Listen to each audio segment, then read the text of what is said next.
Yeah. Um, Youtubers.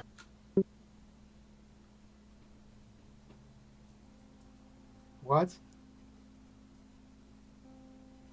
he said, "Hi, YouTubers." Oh, said it so fast I didn't get it.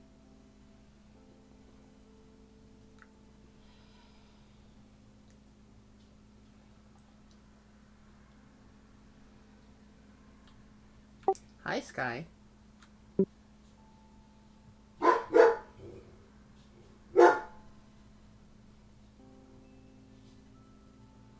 Fine, don't talk to me. I said,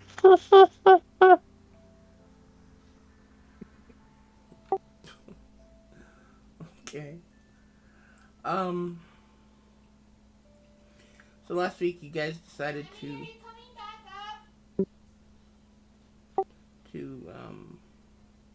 head out toward the what did you call it? Pressford Isle.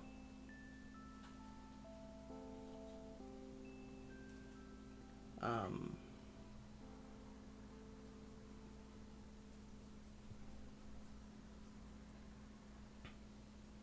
after some investigation, you managed to find a Darth Vecna's tomb. Gotcha. You managed to find a small, very small ship, kind of a broke down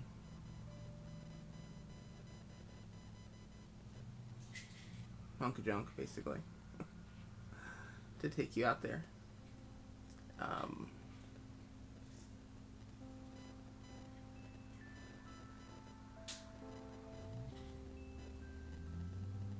Captain Grimby and his three gnomish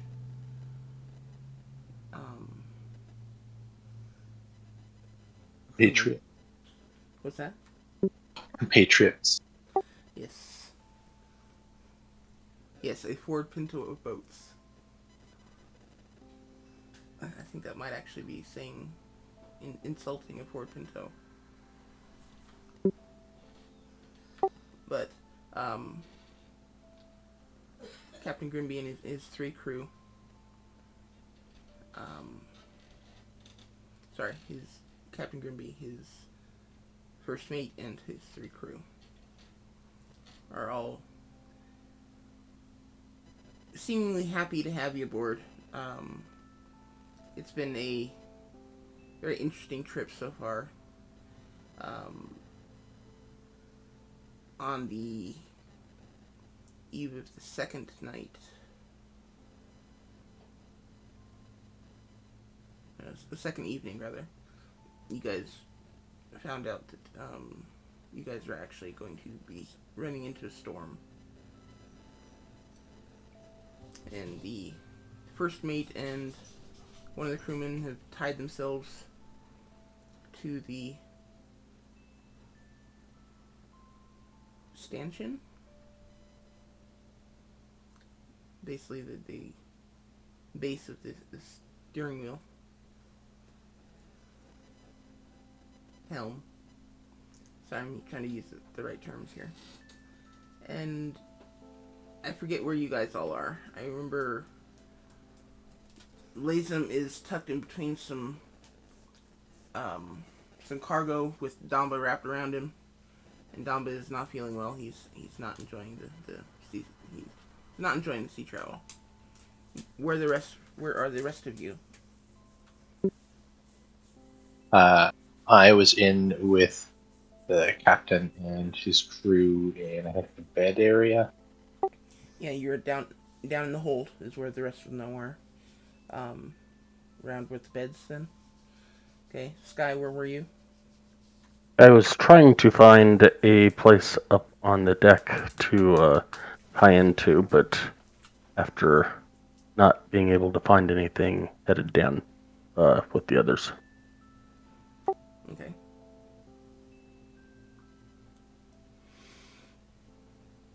And Rogar, I vaguely remember you were bracing yourself against the stairs leading down into the hold. Yeah, and I tied myself to the not I'm free floating pretty much, but I tied myself the rope is tied around me and the steering wheel. I can't think of what it's called. So So wait, so you're down in the hold, but still tied to this the steering wheel thing? yeah, I'm in the stairs to where if something happens, I can go out. Oh, okay, they need a little bit stronger because my guys, hey, I can help. And so he's got rope tied around the steering wheel, and he's in the thing. So I know I'm precarious.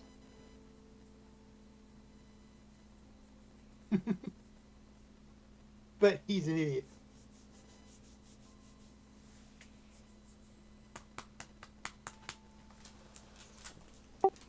Okay.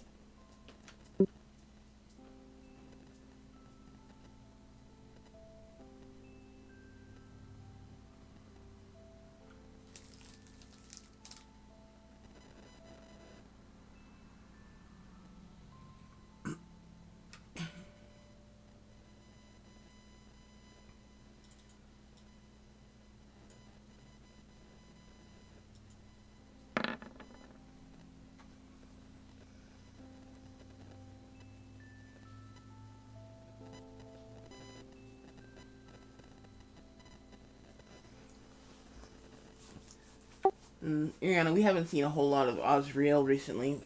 What is he doing? Is he just kind of hanging out with you? Yeah, he is probably just hiding like in the top of my backpack. Yeah, that makes sense.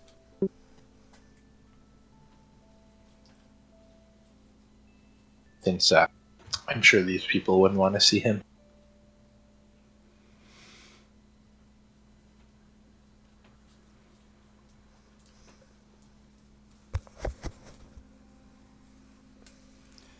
Let's see.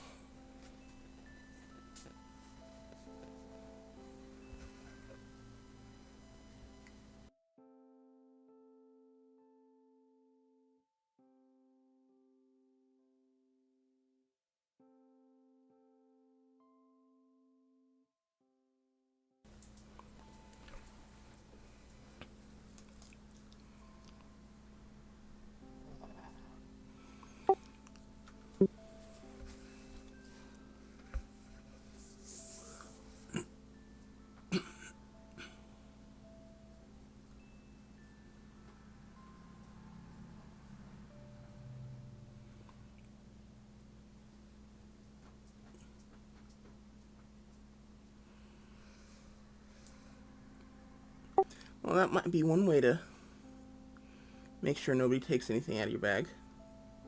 Exactly. You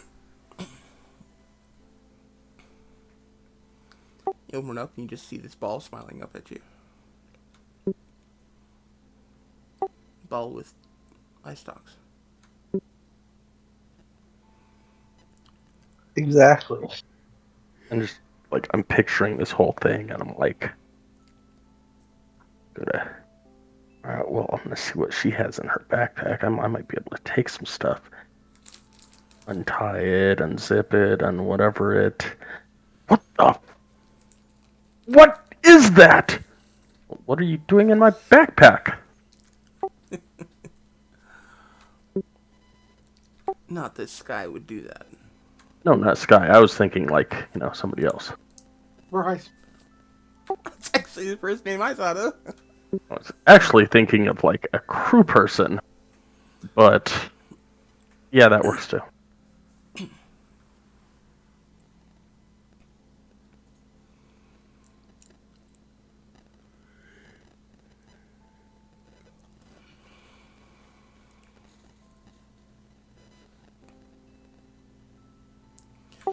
Okay.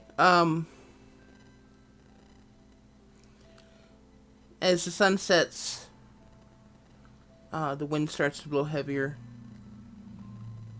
and it starts to sprinkle, and then rain, and then pour. And the combination of the wind and the rain and the waves start to kick up, and the boat is rocking back and forth.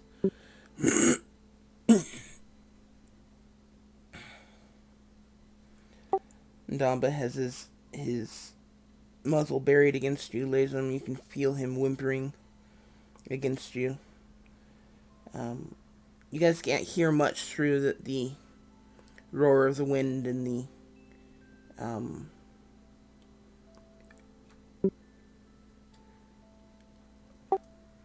the crashing of waves and the cracking of thunder. It starts to get very... The boat starts to get tossed back and forth pretty violently.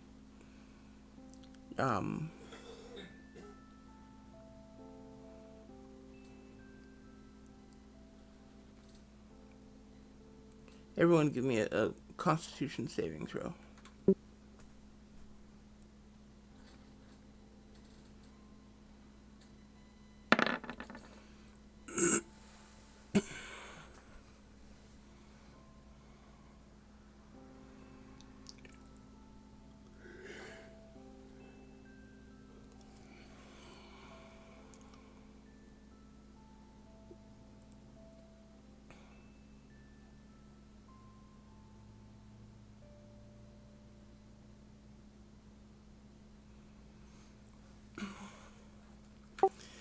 Okay.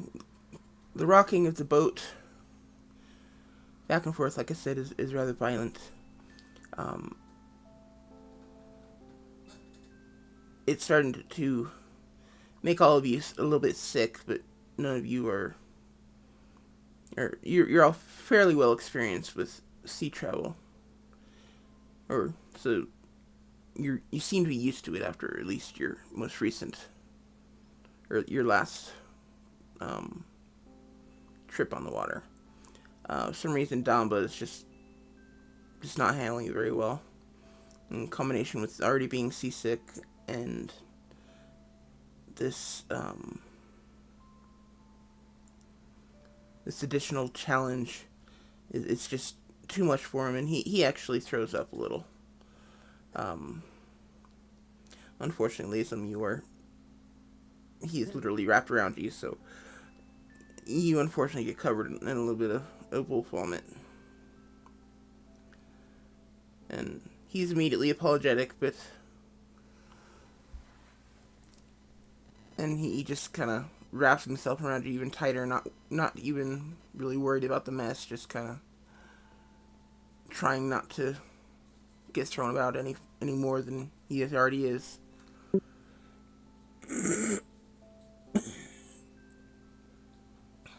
Well, be honest, he's probably like, you put me here. We could have been on land, but you had to bring me here.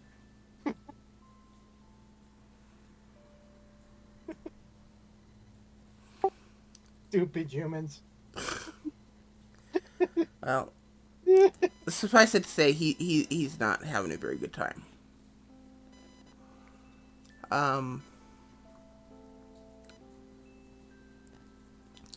Everyone give me a perception check at disadvantage.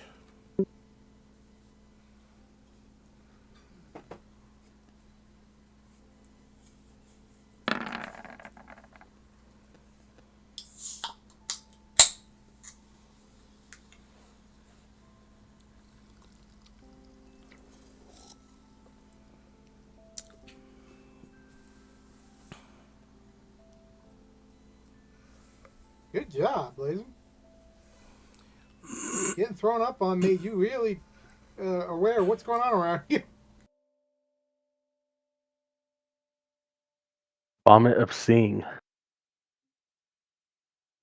Trying not to move too much so it doesn't get around him.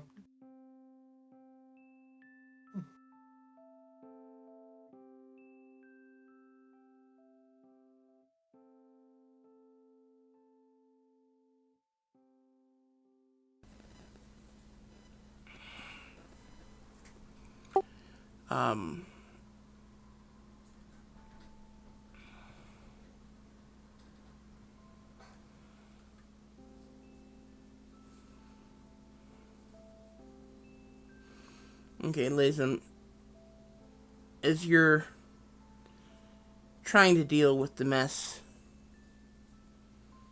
and the fact that Damba is doing his best impression of a constrictor snake,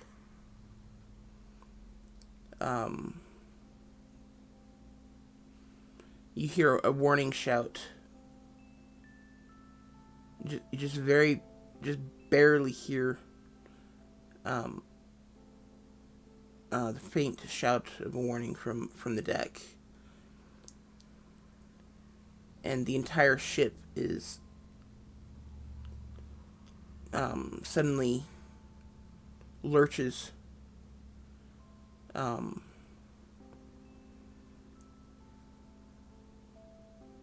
to the, let's say, starboard.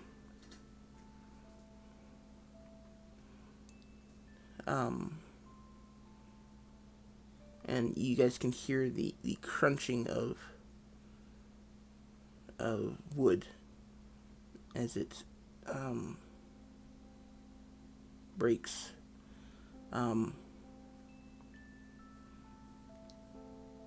Everyone give me a dexterity saving throw at disadvantage except Lazem, who is a straight roll. Because he just barely heard the warning call.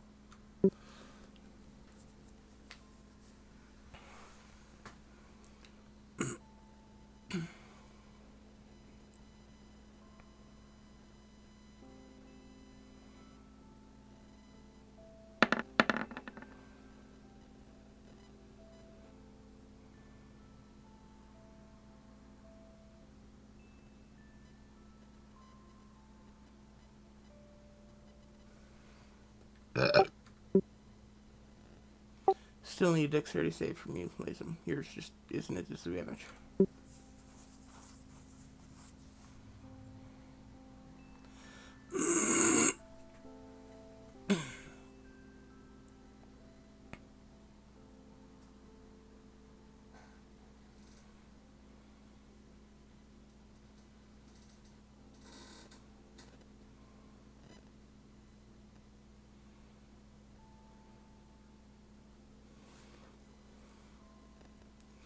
Okay, Rogar and Iriana, as the ship lurches, you are literally thrown across the hold.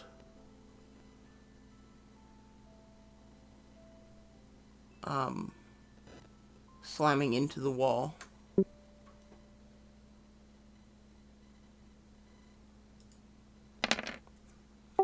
And you both take 4 points of bludgeoning damage.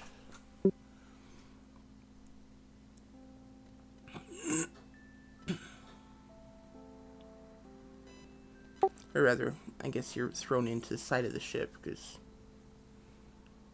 it's not really a wall, it's the side of the ship. I thought Ariana went downstairs. Yes. You guys are both downstairs. Okay. Everyone is downstairs. I understand. I'll Good. get up as quickly as I can and head back over to where I was before.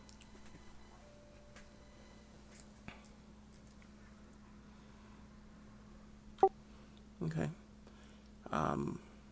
Same. After a second. Okay.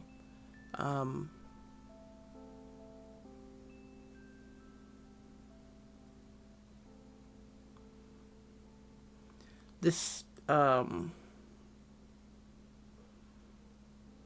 violent swaying and the ship lurching seems to continue for far too long.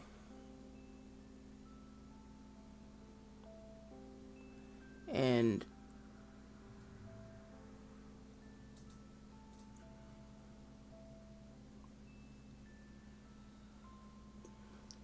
it's been several minutes since anyone has heard anyone from above deck.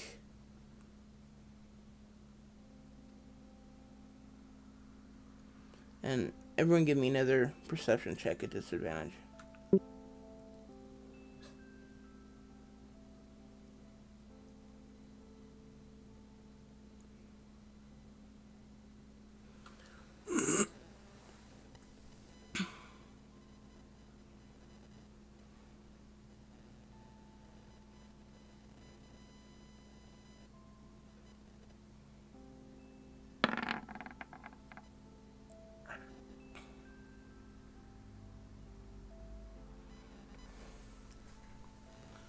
Okay then. Apparently everyone except Rogar hears this. Which is weird considering he's closest. But that's okay.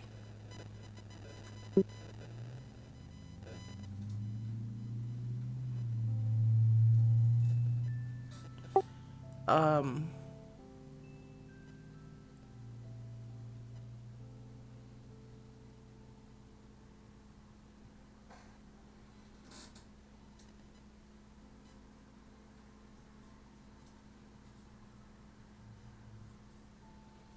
there's a loud crack of thunder, and the ship lurches again. Um, Several times in quick succession. And you suddenly hear a shout from the deck.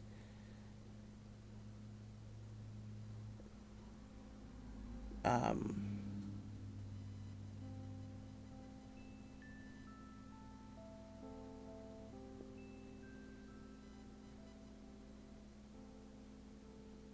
Crap, what did they say? Man overboard.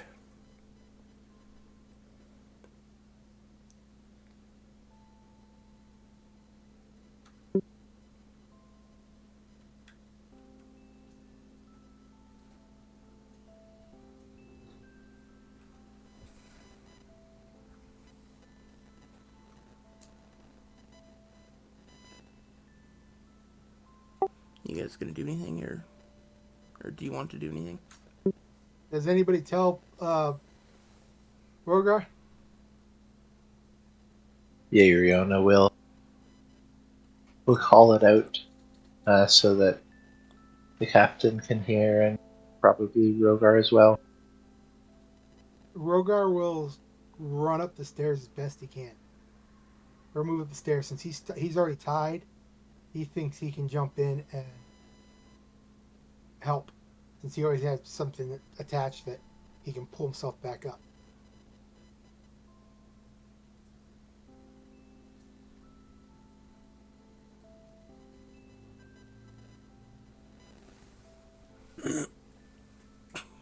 Wouldn't it make sense before you go and jump in to try and look around and see where someone's overboard?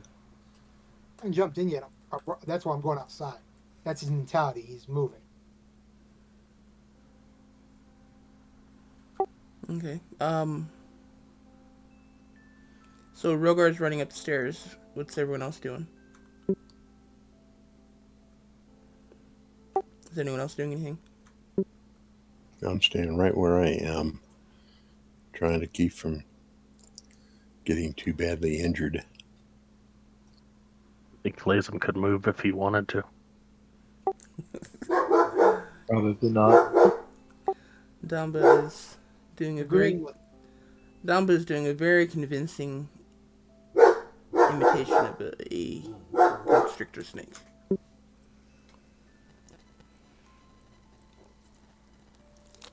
I'm trying to look for something. Back.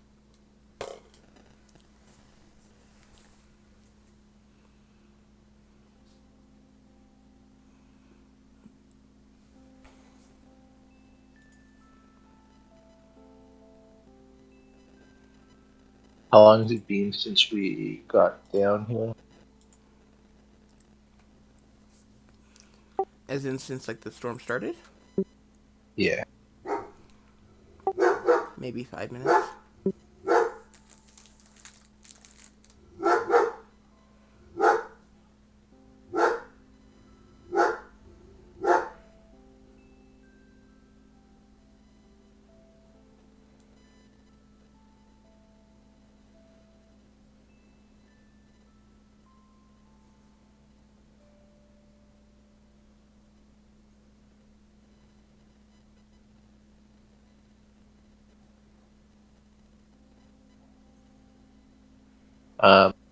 I will try and find somewhere to tie myself to down here. And then if I can, head up toward the stairs as well. Okay.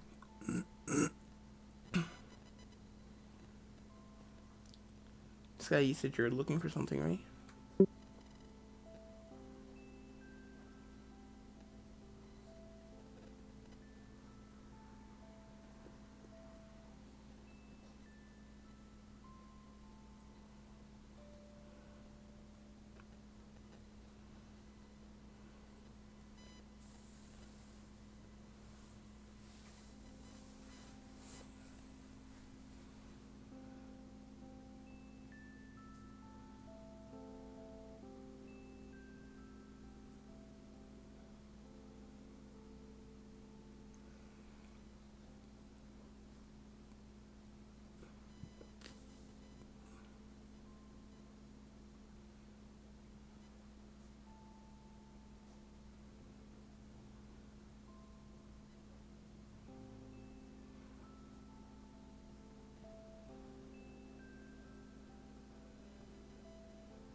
Sky?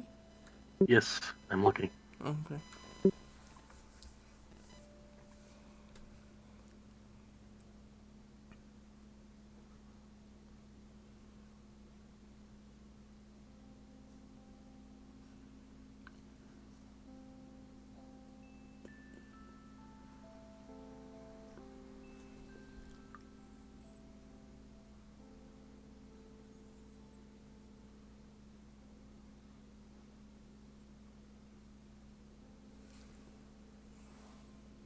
Okay.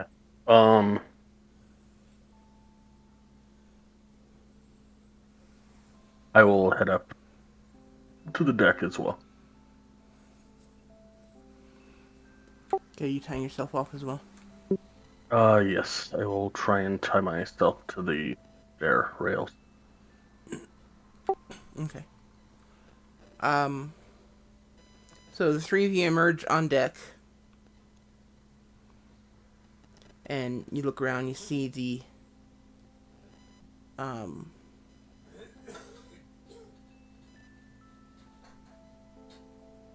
you can see that the first mate at the wheel.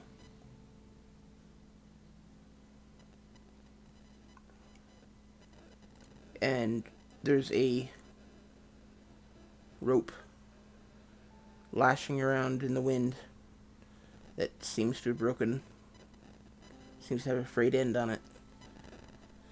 And there's no sign of the last crew member who was up here with him. I ask which side he went over.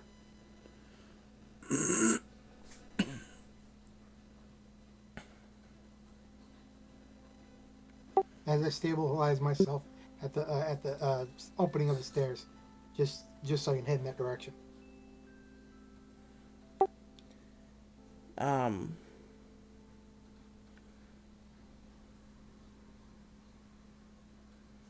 First mate has some trouble steadying himself, and you see him point with an arm very energetically towards the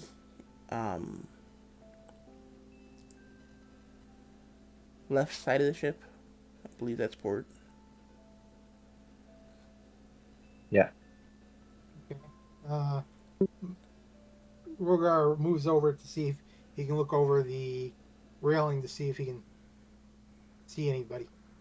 Okay, give me a dexterity saving throw.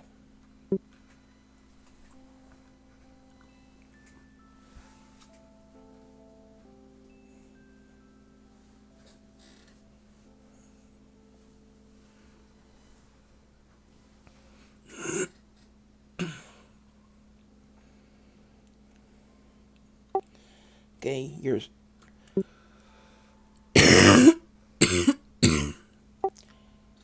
starting to make your way over to the port side of the ship from the hold, and for you it's only like 4 steps, so you're not really anticipating a whole lot of trouble. But just as you take your first step and you let go of the the edge of the hold, the ship lurches again, and the entire deck is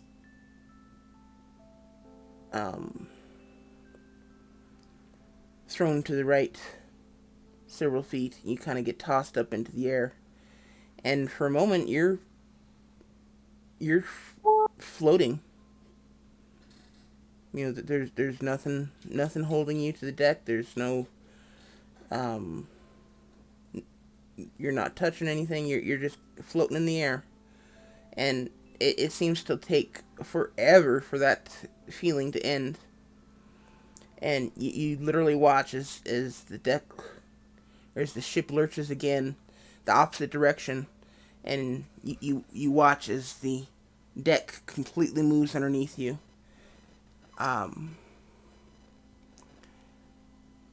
Enough so that as you do finally start to fall, you have just enough time to reach out and grab the railing on the starboard side before dropping into the water.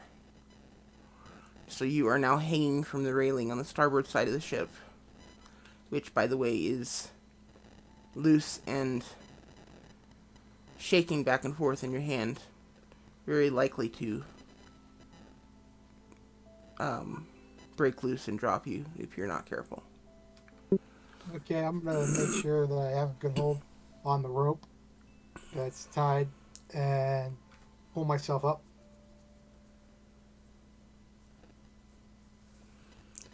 Okay, well, just a second. That was what you did. Iriana, Sky, you guys want to do something real quick? You watch as Rogar tries to take a few steps, and the ship lurches, and suddenly he goes flying off the side. He's hanging from the railing, or the rails. What are you guys doing? I'll try and make it over to him and pull him up from the rail.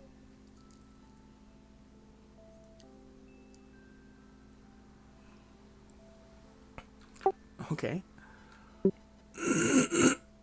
Seeing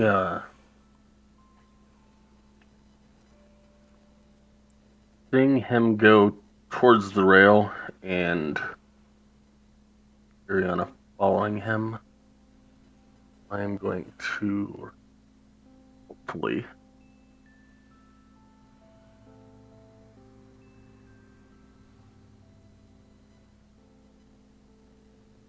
conjure a couple of giant octopus right over the side of the ship that will fall into the water, and I will yell out to find the humanoid and bring him back.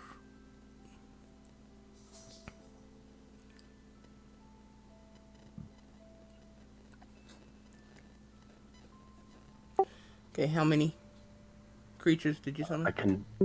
I can do 2. There we are 1. Yeah, I can do 2.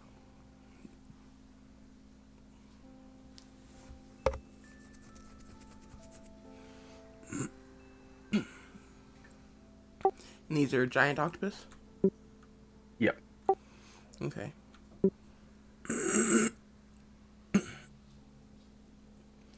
So, Ariana, give me a athletics check real quick.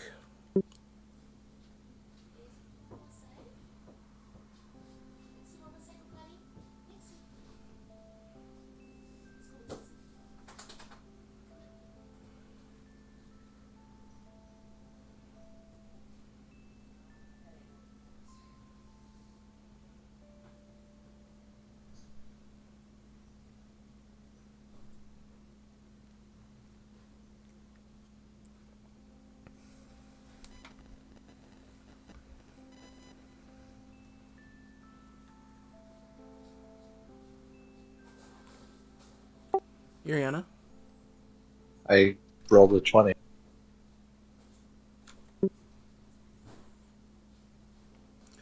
Sorry, my chat wasn't rolled down all the way. Okay.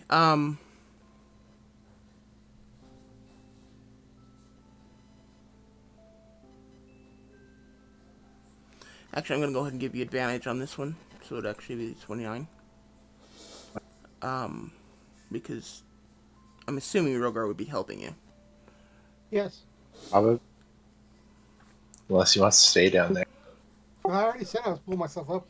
Then he said I have to wait. So Okay. So, Irina, you managed to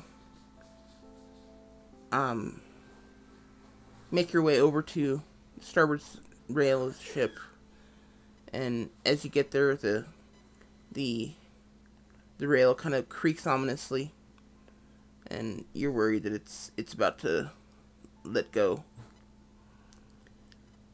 or you worry, I should say. Um, you reach down and grab Rogar's hand, kind of help him climb back up on the deck. It's a very arduous and strenuous task in this weather, especially with the ship constantly being battered by waves and the deck constantly pitching back and forth.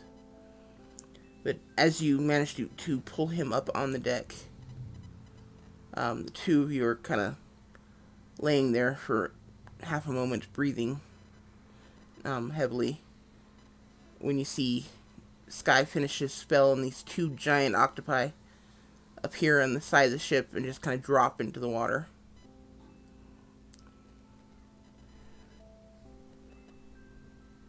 And yeah, that's as far as we are at the moment.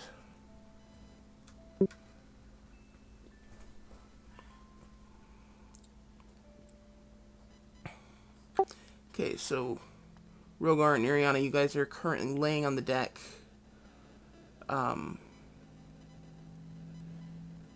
Sky has just finished his spell. Rogar, what else do you want to do? we'll look at the mast. Since I see that Sky has already done something for the water, I make sure that the mast is doing okay as best as I can see. To check.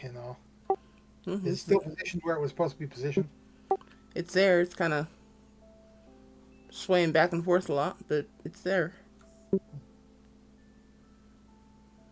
And I'll keep an eye on Sky, but try to keep close to the ground or to the deck, and move closer to the stairs again.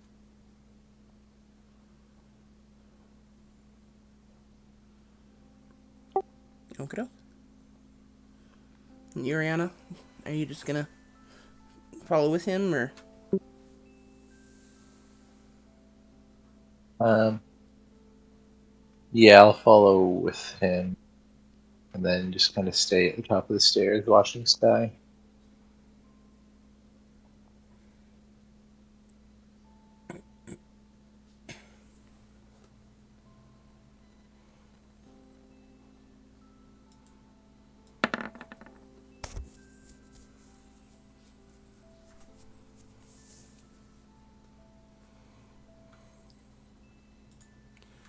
Okay, Sky, are you? What are you doing? That's pretty much it. Okay. Stand by the stairs, hoping that the octopuses, octopi, follow my instructions, and hopefully they find the humanoid person thing down in the water and return them inside the next minute. Oh, wait, no, hour. Ooh, I get that for an hour. Yeah, so hopefully they will find him and return him. And he will hopefully still be alive. Okay. The three of you are standing at the opening for waiting as the ship lurches and pitches beneath you. several times you have to just hold on for dear life as waves come crashing over the top of the ship, just swamping the entire thing. Um,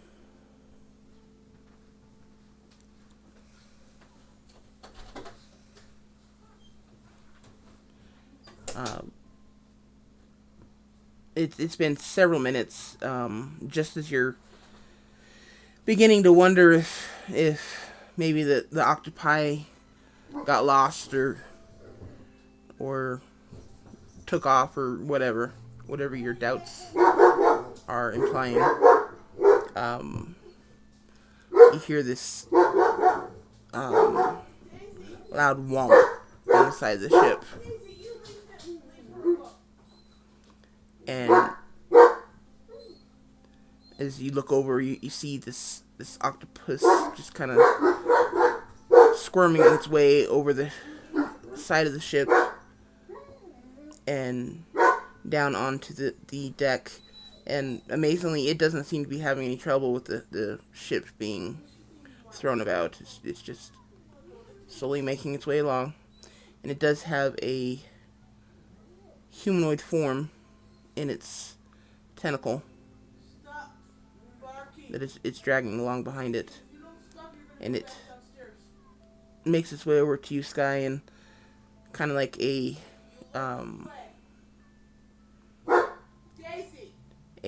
cat, producing a mouse to its master as a gift. It drops it in front of you, and you see this bluish-skinned goblin with fins on its ears and its hands. A fin running down the back of its head, and its ears are kind of like fins as well. It's got webbed hands and feet, and it looks at you with a angry look, and raises a spear or a trident that it has in its hand and points it at you. It starts yelling something in a language that pretty sure none of you speak.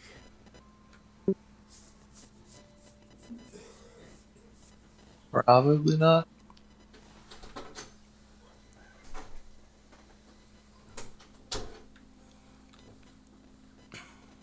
What was the crew? I'm sorry?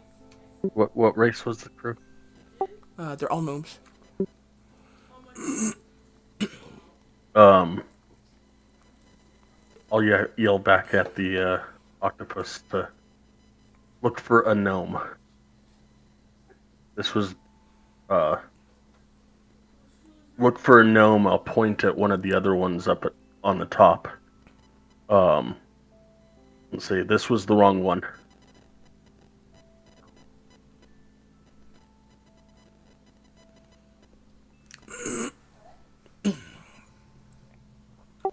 You Okay. get us,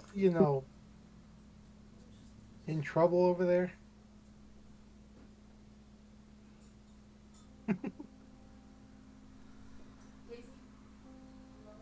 What? You're getting us in trouble with different races over here.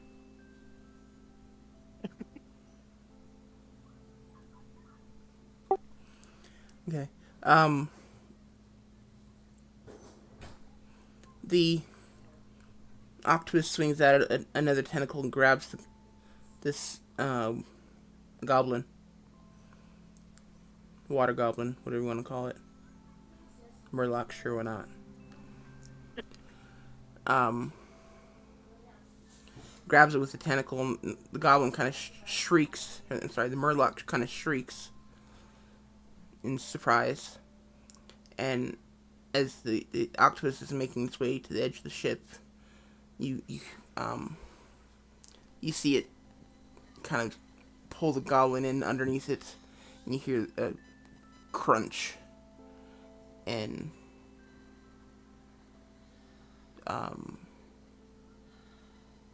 the goblin stops making any noise, and Trident falls to the deck and kind of slides towards you, and then the octopus goes over the side of the ship, crunching as it goes.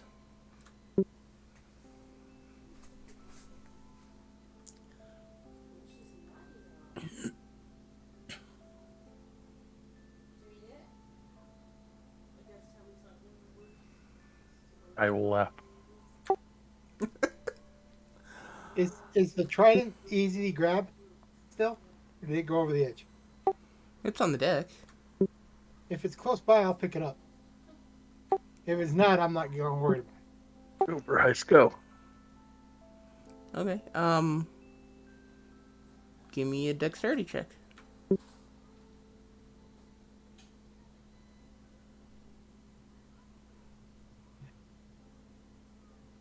Or But straight acrobatics. to Or acrobatics. Acrobatics would work too. athletics or acrobatics or which one? Acrobatics.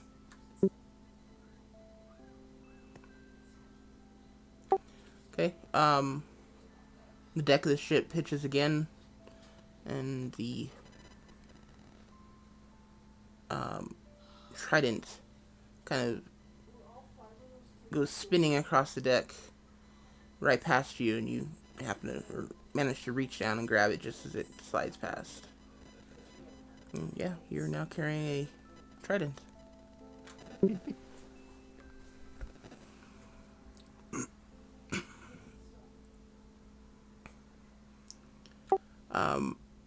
Another few minutes pass by, and you hear another whomp on the side of the ship. And the second octopus comes up over the side of the ship, and it is also carrying another humanoid bundle in its tentacle, which it does drop off to you.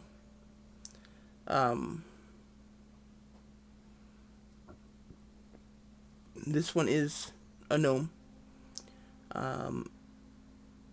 He is the crew member that you guys have lost.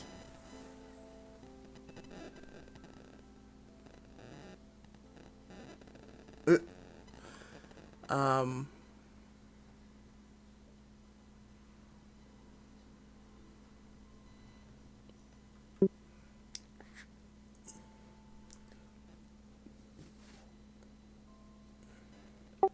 he's obviously thoroughly drenched. Um, his lips are turning blue. He seems to be unconscious or worse.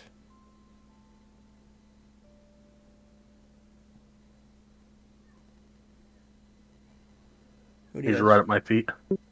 Yeah.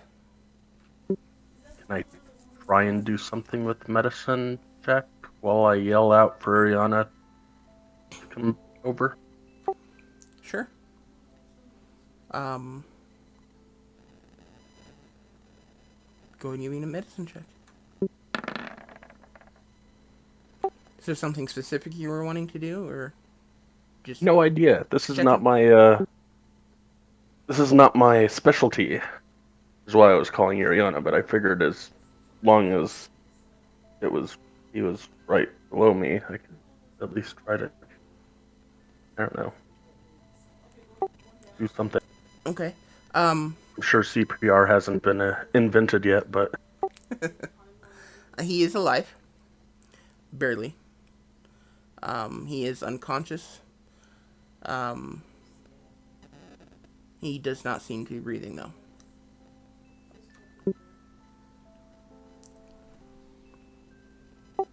Um,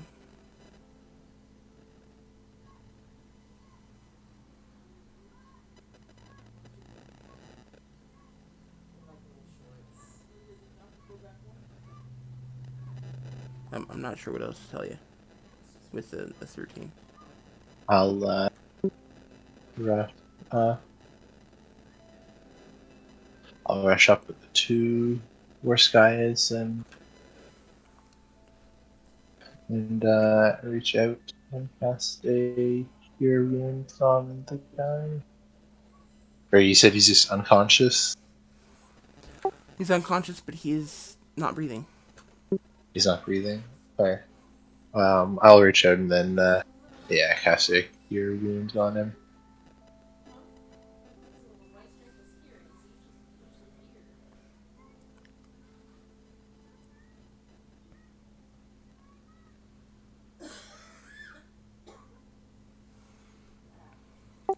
Okay, the magic 12 kind of. healing. I'm sorry, go ahead. Or just for 12 healing. Okay. Magic kind of suffuses him, brings a bit of color back to his cheeks, and he takes in this big breath.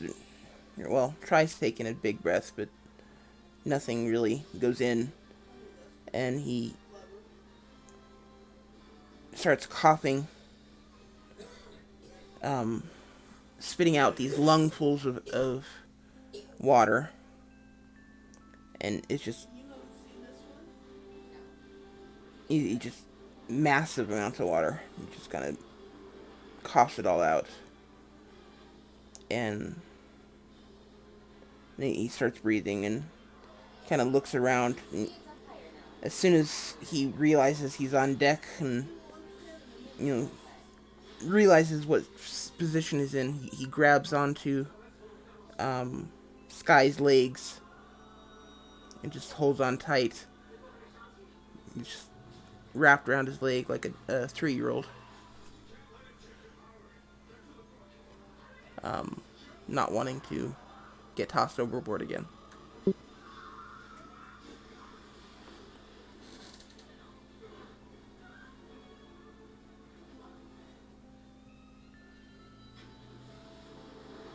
I'm watching from the stairwell in case somebody needs help.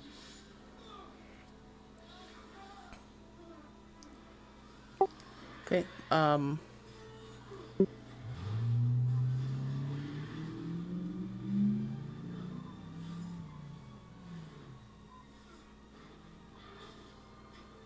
Pretty much.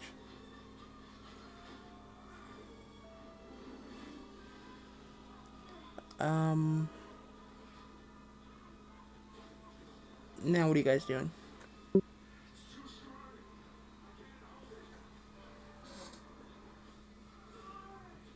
And I'm just trying to keep breathing. Damba is definitely terrified. Yes, yes.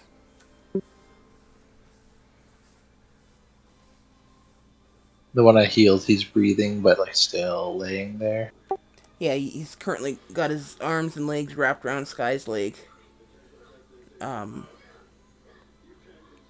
Trying to, like a 3-year-old who doesn't want daddy to leave type of thing. Yeah. He's kind of wrapped around his leg, trying not to get thrown Uh, overboard again. I will tell him to get downstairs and then ask what he was doing. Was he just looking out?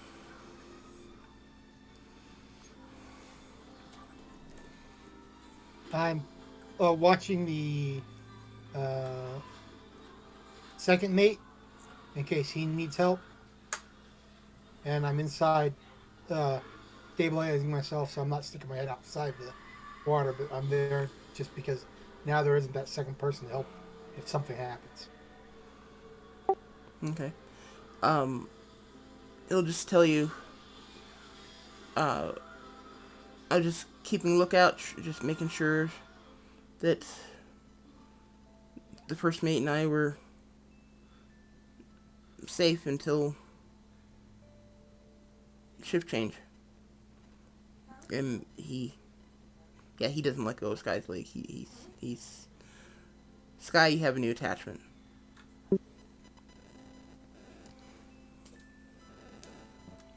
I got I'll a tell little him pet. to. I was going to say, I'll tell him to get inside and I'll take over. He's on one of my legs. Yes. I will drop the concentration on the octa. I really want to say it, but I'm going to. Octopi. And then I will slowly try and gently walk down the stairs with man-child attached to my one leg. Okay.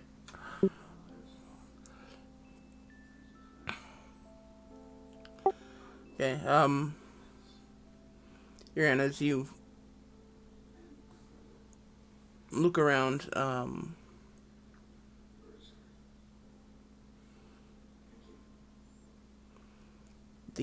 the first mate kind of gives you a weak um a weak smile, kind of a thank you smile, kind of nods his head at you, and I'm not back again. and you know he kind of looks like a drowned rat at this point. But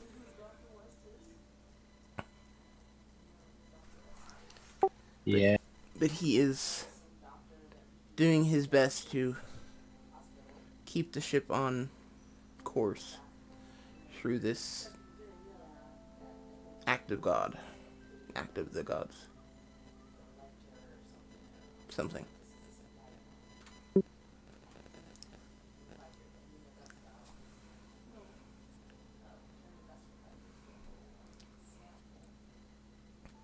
yeah. I will try and look out like what the other guy was supposed to be doing.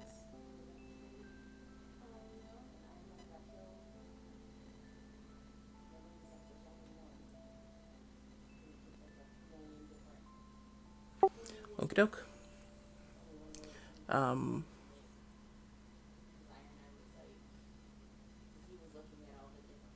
Rogar, are you doing the same thing? Yeah. Okay, so there's two lookouts. Sky and Lazem with Damba are down below deck. Um,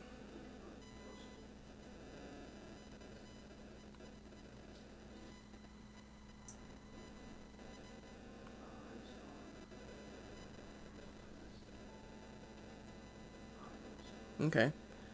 Um,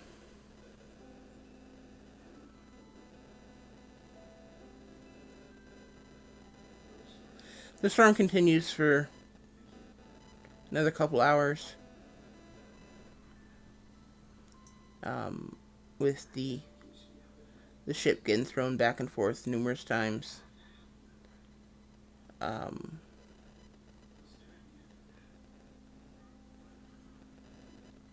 the entire time Damba is buried in your his head is kind of buried against you. You can hear him whimpering and and yeah, he's not happy at all. He's yeah, not at all. And Sky, you are over with the other gnomes.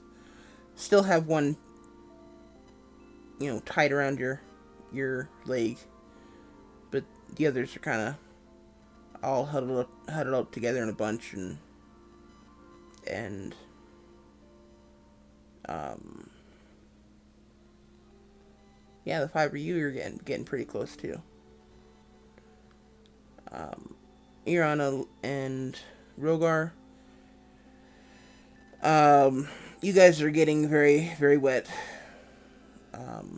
cold. Yeah. Um, Salt water is going everywhere. You're very uncomfortable and very cold. Um, I know I'm repeating that, but you're very, very cold. You're also just flat out exhausted. Just the act of fighting to maintain your balance is just flat out exhausting you.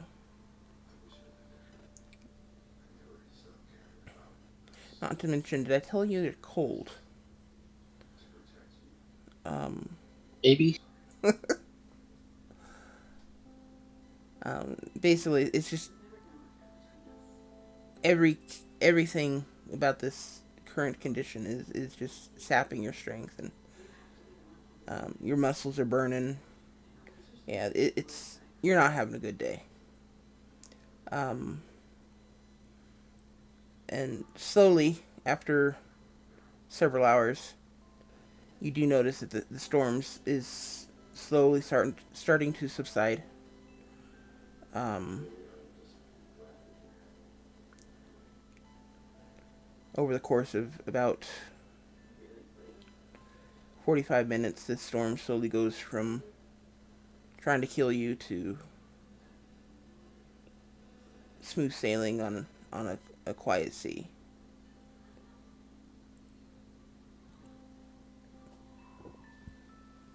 Um, as soon as the ship is sailing calmly on the seas, you look over and you realize that the first mate is out cold.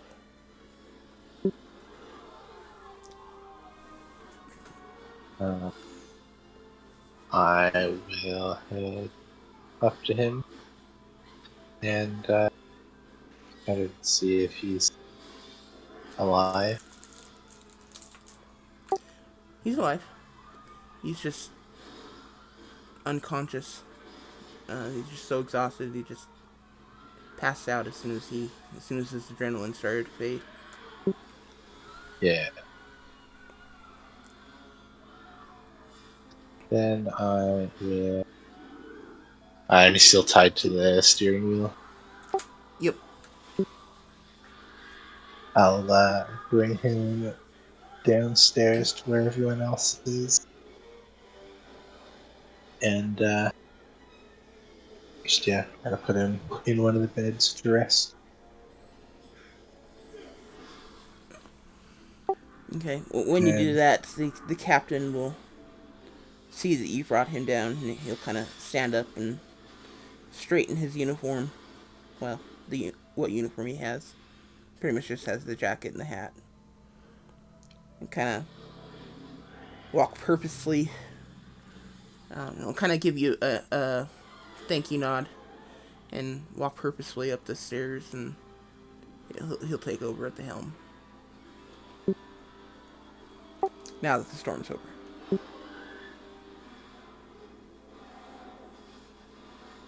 and Like then a I will. boss. Sorry, go ahead. Like a boss.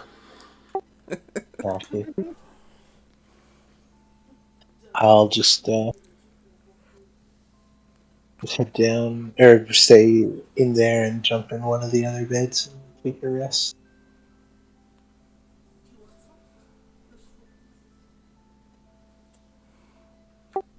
Okay. Um.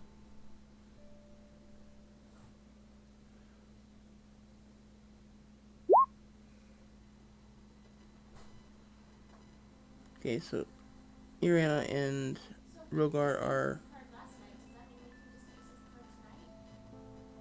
sitting back and relaxing, trying to rest some.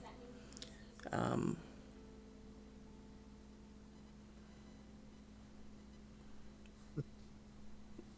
Sky, as soon as the ship seems to be calm again, the crewman does let go of your leg, kind of thanks you sheepishly, awkwardly, and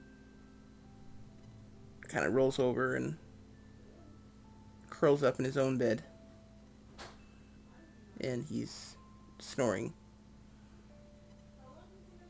before too long. I will head up to the top deck and see if there's anything that needs to be done. Okay. Um, the other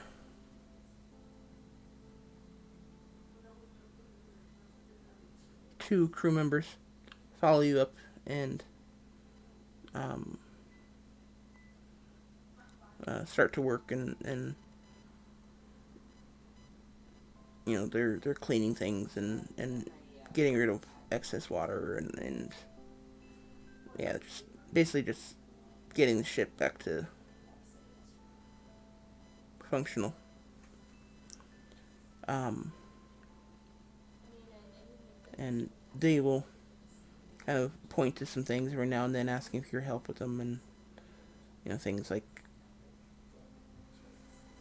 helping to bail water out and and, you know, mopping or scrubbing salt water off the deck, and, you know, all menial labor kind of stuff. Nothing requiring too much of skill.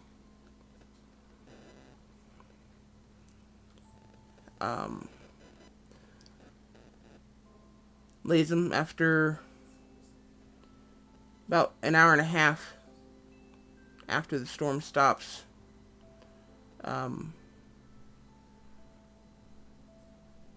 you hear Damba snoring lightly. He's in a very fitful rest. And his grasp on you kind of slowly lessens to the point where you can actually move now, if you want. But Damba seems to be not too much worse for the wear. But he definitely did not have a good time.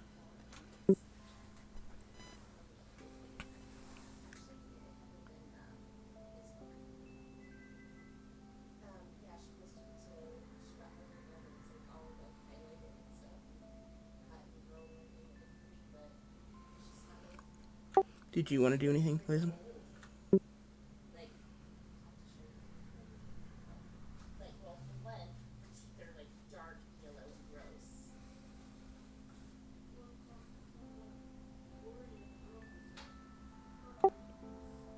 Lazem.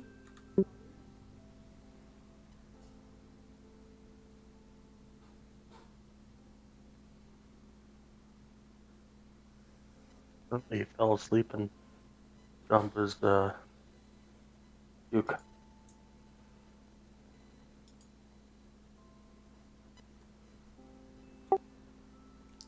Lazem.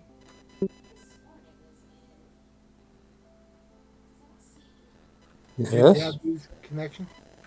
Can you hear us? sometimes. Sometimes. Yeah. Oh. Well, did you hear me about Damba?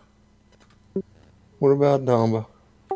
He's currently about an hour and a half after the storm passes. He is snoring softly, sleeping fitfully, and he's relaxed enough that you can actually move. Well, that's a good thing. And you say the storm has passed? Yes. Okay, I'm going to go on deck and grab a bucket and get some seawater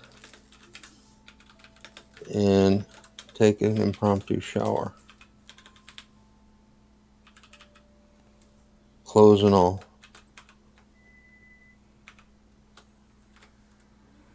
And That makes sense. yeah, kind of tone down the aroma as much as I can. That makes a lot of sense. And then I'm going to go bundle up my blankets and see if I can get some sleep. Okay, sounds good. So, Sky is on deck. Everyone else is trying to sleep.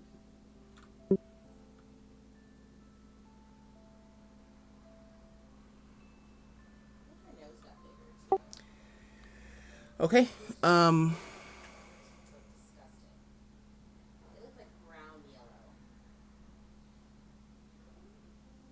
You guys spend the rest of the day kind of sitting back and relaxing, kind of trying to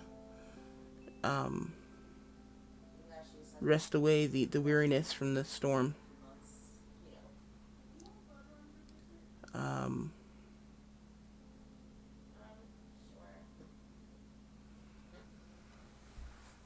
Yeah, there's not really much else to say about the day.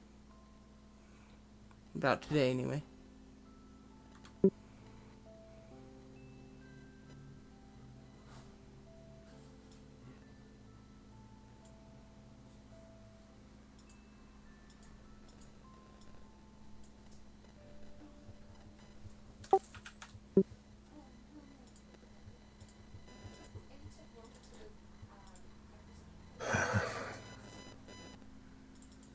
when I wake up, I'll make an offer to try and help repair things.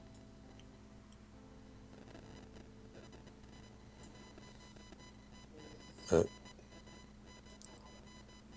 right now, I just want to get warm and sleep.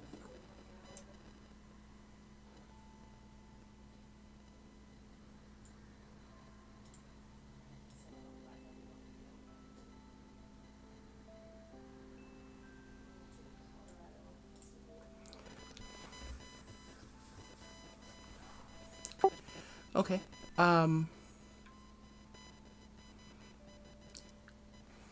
The day passes for the most part uneventfully, outside of the storm, of course. Um,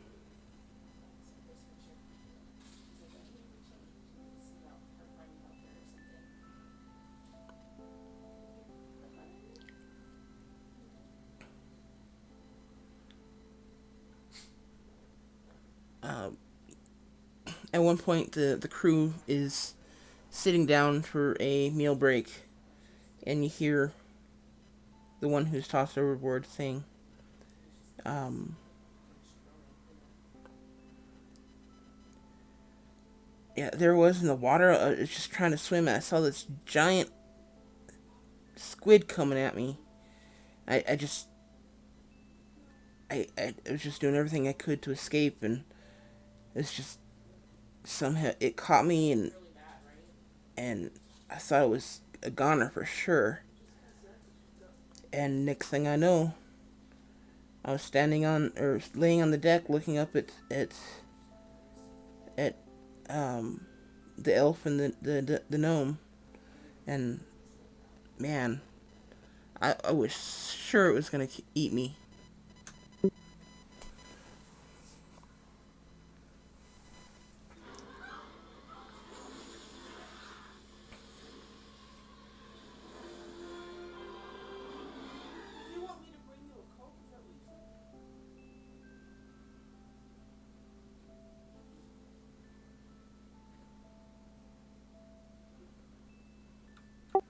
But other than that, the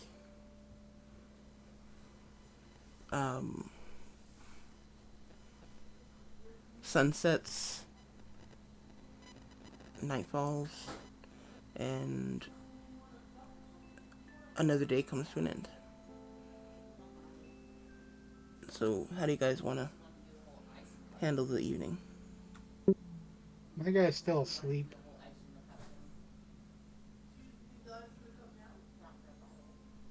Okay.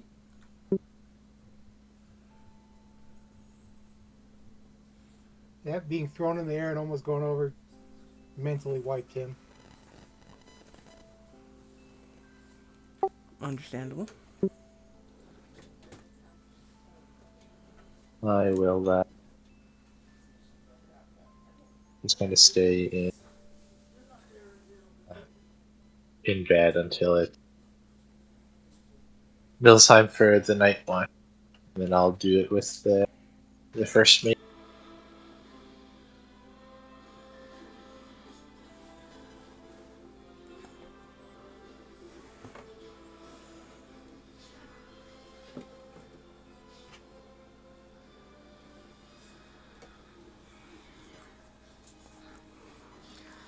Okay.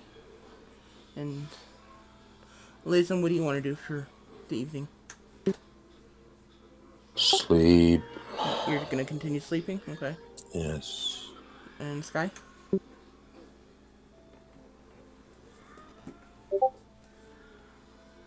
I will continue helping them with whatever they need. I'll get around to like dinner time, and then I'll heat up some of the smoked fish that we had from last night and cook everybody some food.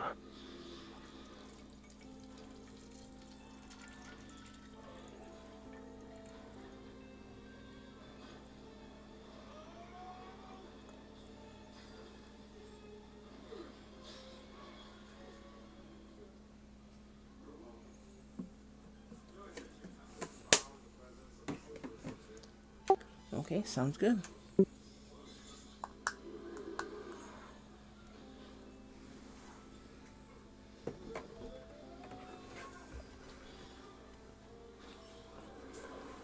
Give me just a second here.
I suppose I could have had something a little, the background music a little more exciting for that.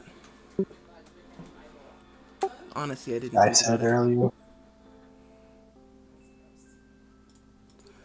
What's that? I said that earlier. Killing me. But sounds more like just some nice dripping rain to fall asleep to. Sorry, I didn't think about that. I had actually planned to change it to a different sound set.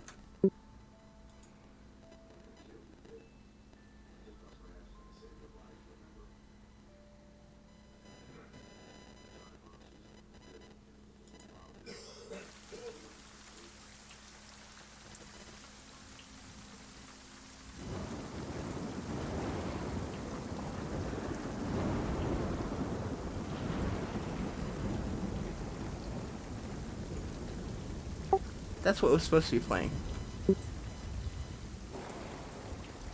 That's a bit better.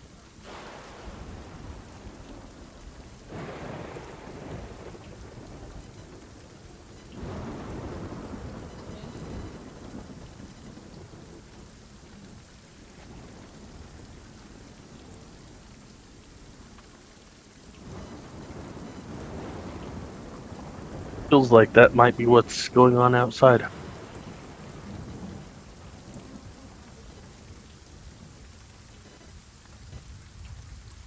Is it raining there now?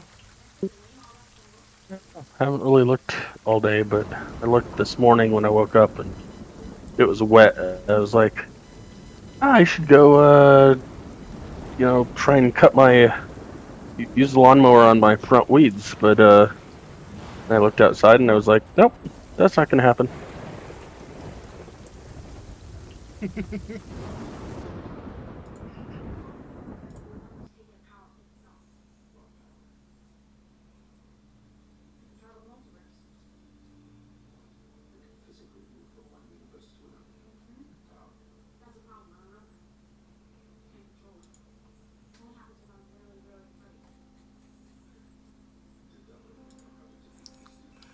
So sorry about that. I should have changed that. Sucks that I didn't.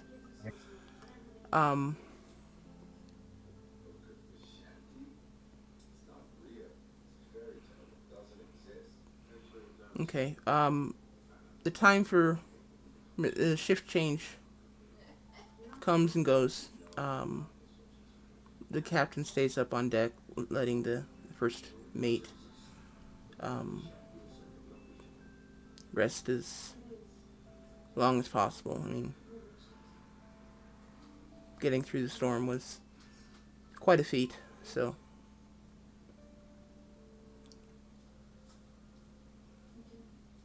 he's letting him rest. Are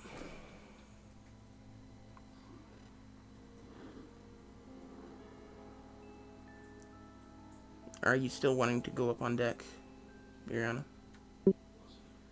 Yeah, I will. Okay. So the shift change comes and you head up on deck. What are you doing out there?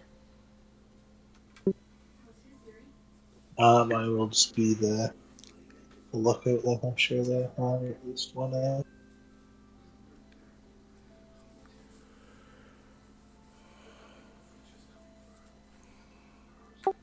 Okay.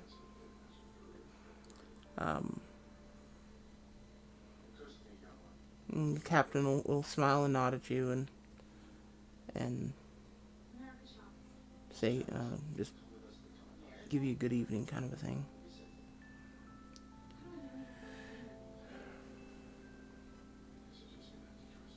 We'll nod at him and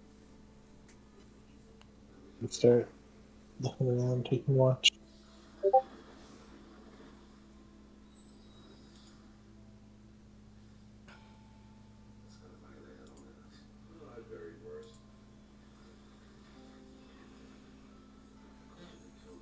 At this point, is it day or night? Uh, is night. Okay. Well, I guess let me know when it's daytime again.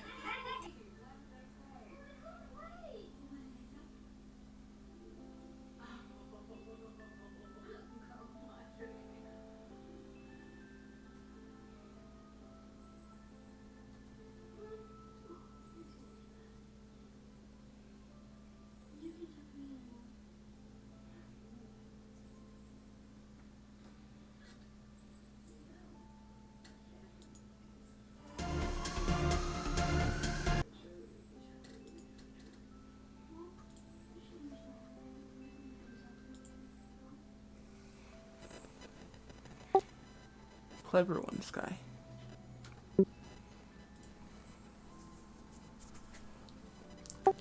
Okay, how long are you gonna stay up, Ariana?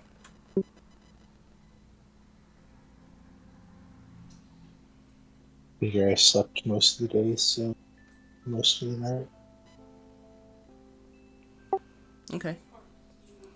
Um,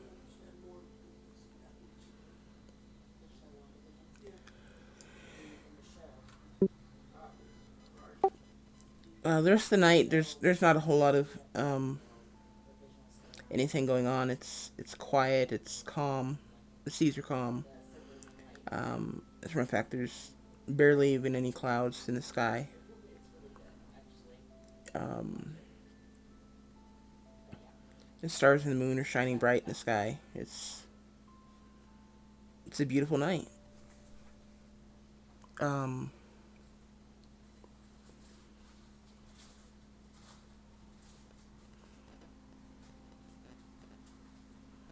when morning comes, you're on your um,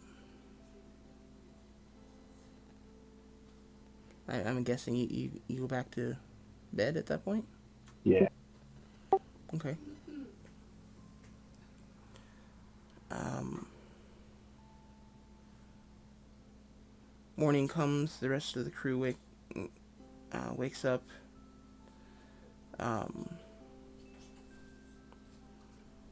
including the first mate. The first mate and the captain kind of switch places again. The first mate seems to be working day shifts now. Um,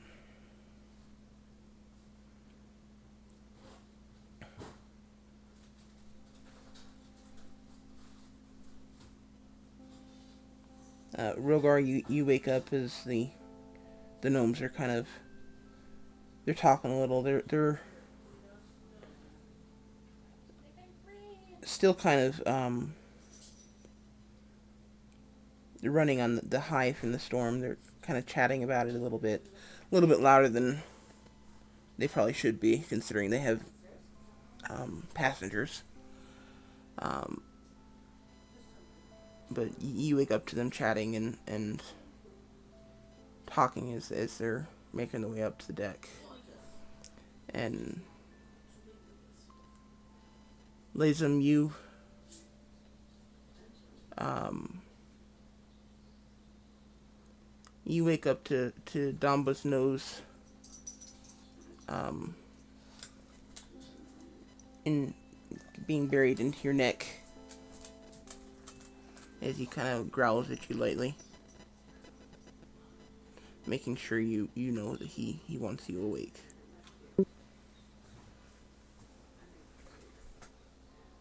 Well, I get up.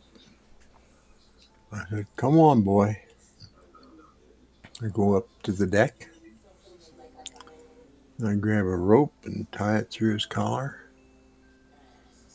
And I say, "Domba, you're going for a swim. You smell." And he looks up at me and, "No, you can't get out of it. You got to go. So go ahead, just jump in. I'll keep this rope so you don't lose you." And with that, uh,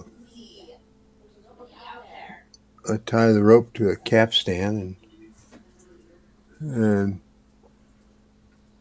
kind of push him over the side. He fights you every step of the way, every inch. Well, mm-hmm. But But he does go over eventually. yeah, eventually there's a big splash, and there he is. Man overboard. No, Yeah, the crew are just kind of watching you, just dumbfounded that that this wolf is letting you push him over the side of the boat. mm-hmm. Okay, well, and I let him stay in the water for a few minutes, and then I asked a couple of the crewmen to man the capstan. And we turned that uh, to draw him back on board. And he comes back aboard. He's all wet and bedraggled and whatever, but he smells better. Um,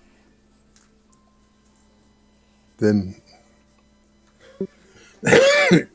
excuse me, you go from there.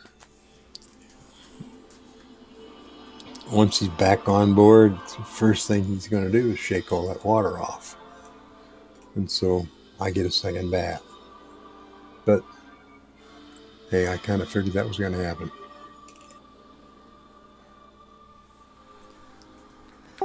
Yeah. Well, life's like that.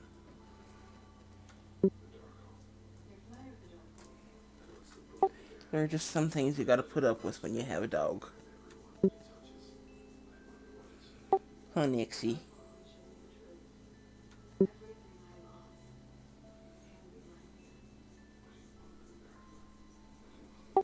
Okay, so, um,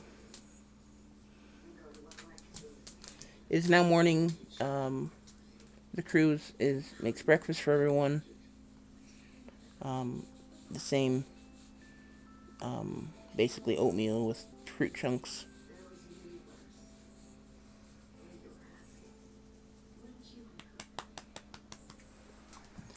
Um, and kind of a cider for drinking.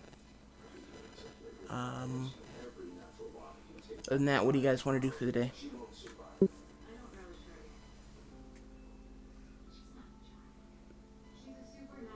I'm going to help repair what I can and learn more about boating. Sleep. If I was up all night. Okay.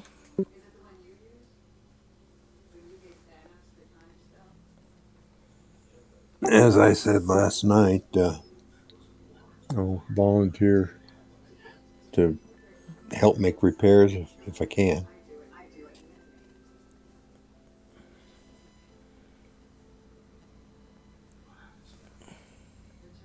Same here. Okay. They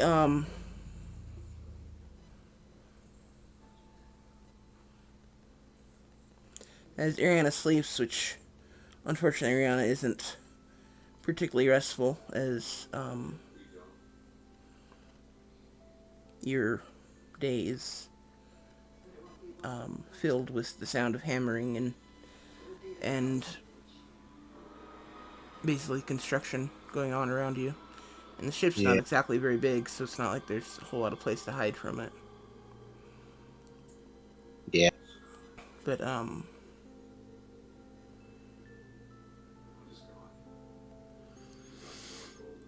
Sky, Lazem, and Rogar spend the day being instructed on um,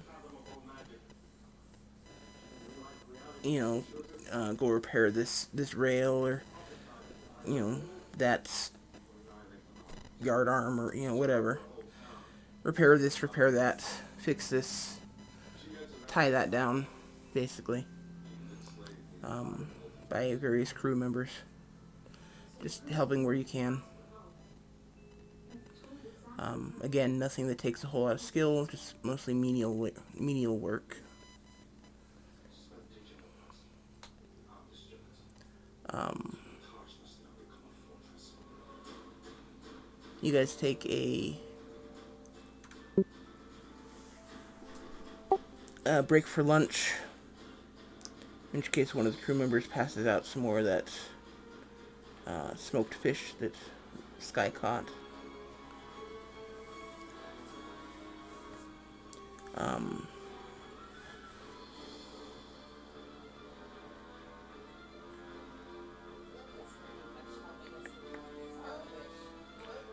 at this point, Ariana, you wake up to the uh, smell of cooked fish, and the crew and Sky, Rogar, and Lazem kind of laughing and talking while they enjoy a meal break. Do you want to continue trying to rest, or? Uh, how long has it been? Like, have I gotten a Yeah, you would have gotten your day's lunch. rest in? Yeah. Then I'll wake up Might and have head been up to eat. okay. Might have been a little bit short, but you're rested well enough for the day. Right.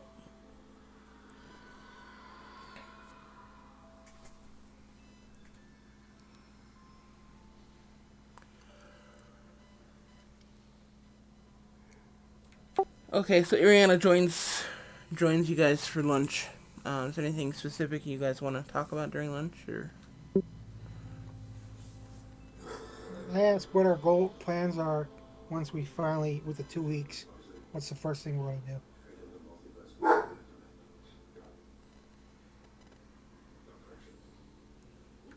What? So he can start in his mind preparing for the trip's supposed to take about 2 weeks. Is it about 10 days? So Something like that. Yeah. he was asking what do we plan to do once we get there?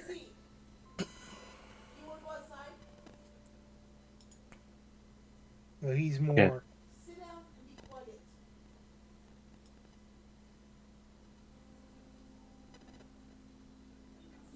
Uh, we'll need to first see who's there, what's there, and then I'm catching like every third word you're saying.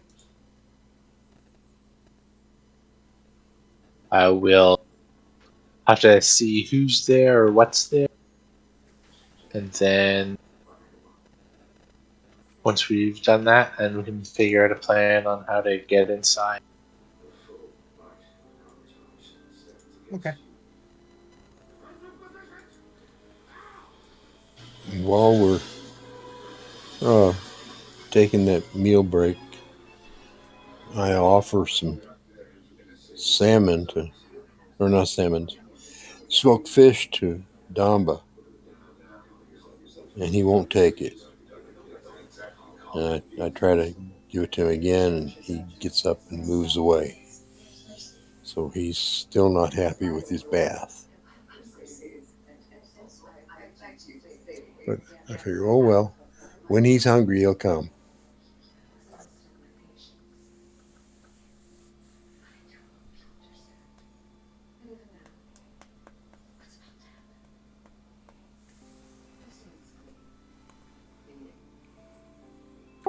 There are worse things to be unhappy about. True, but I figure he won't really be happy till we get back on dry ground. Probably not.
Okay, you watch as Sky goes over, takes a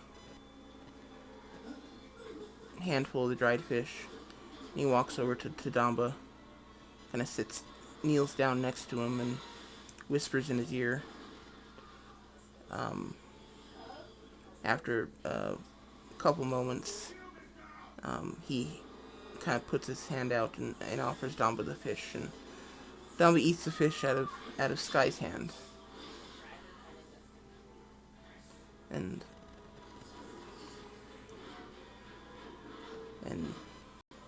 yeah, kind of licks Sky's hand clean.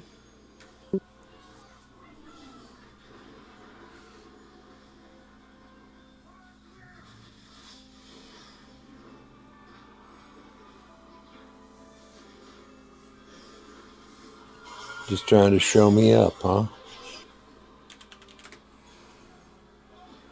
He was upset.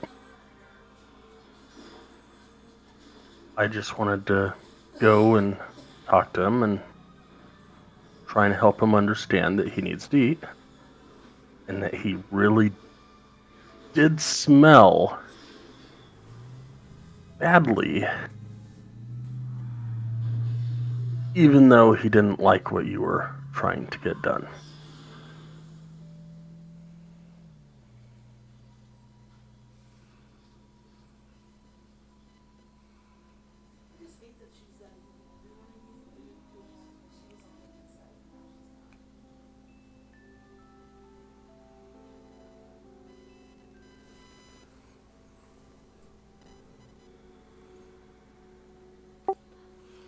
After a little while, Damba does come back over and sits next to you with his with his head between his paws, kind of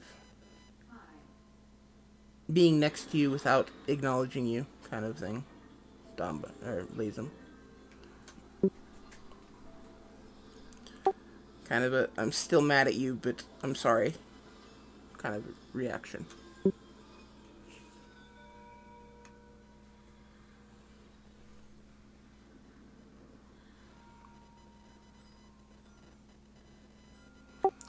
And how about the rest of you? Anything else? Just learning how to boat. Talking with the crew.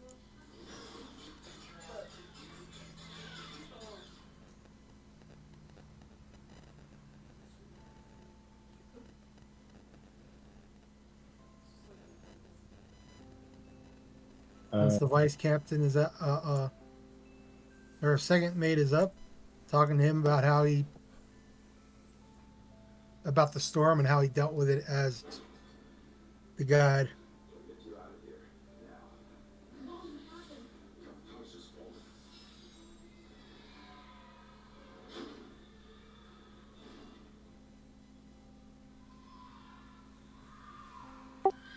As he dealt with it as what? As a navigator, you know, turning into the storm, the waves, Okay. different things that can be done. Knowledge. Okay, so he spends a little bit of time chatting with you. Um, as he's talking to you, he's very quiet when he talks. Um, his voice just a little bit above a whisper.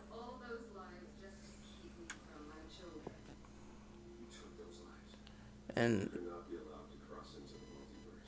yeah, it's just it's almost hard to hear him, and with the sound of the waves and the wind and all that.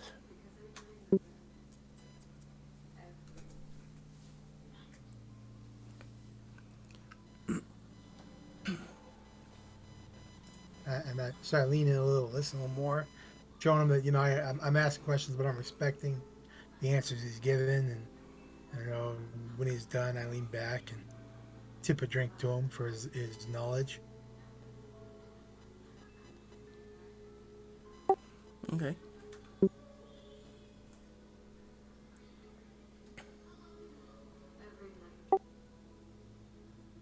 And his skill for getting us through it.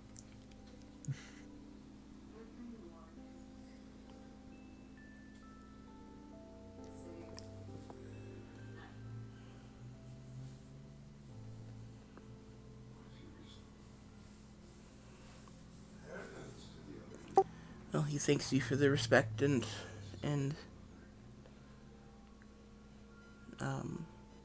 basically tells you you're welcome.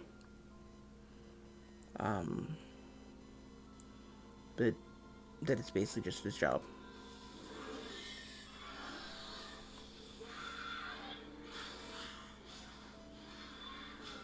And once he's eaten, he will go and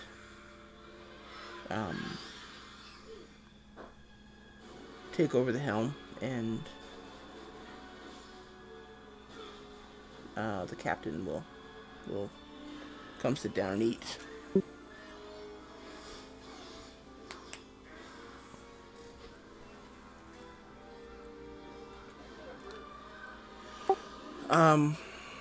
Is there anything else that you guys want to take care of during the day? No, I'm just taking my time, relaxing while we're on the boat as much as I can. Okay. Let's go ahead and take a break at this point. What time should we be back by? Good 15 minutes, I guess.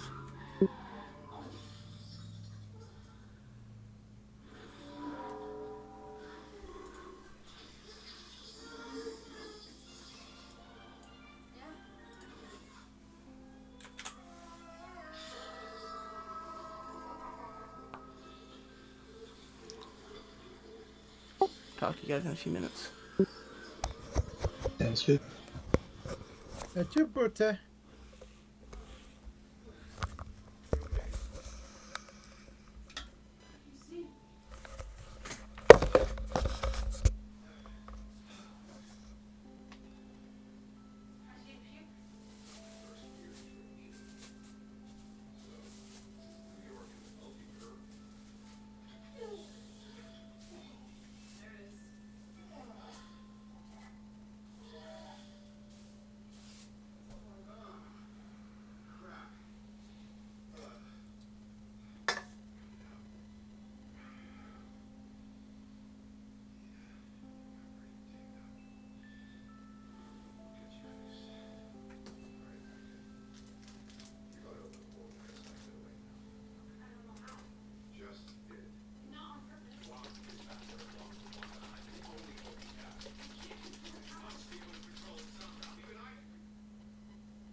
Hmm.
Yeah. Yeah.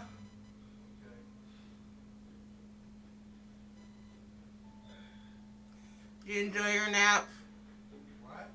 Did you enjoy your nap?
Sorry about that, guys.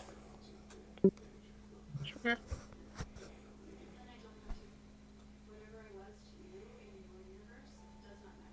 Everyone here?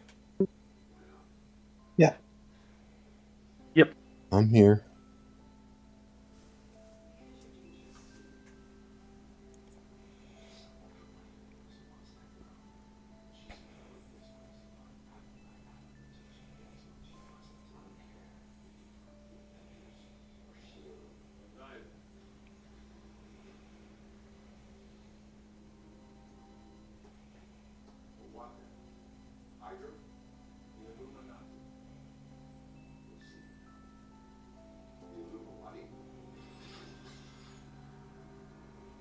We're here.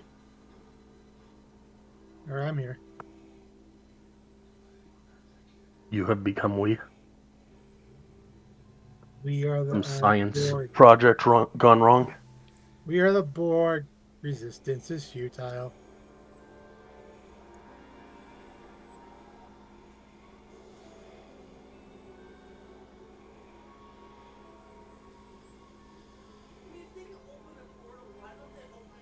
We're D&D fanatics.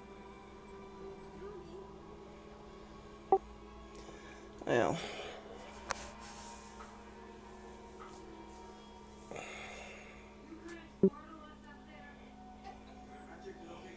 maybe futile, but doesn't mean we're not gonna do it anyway.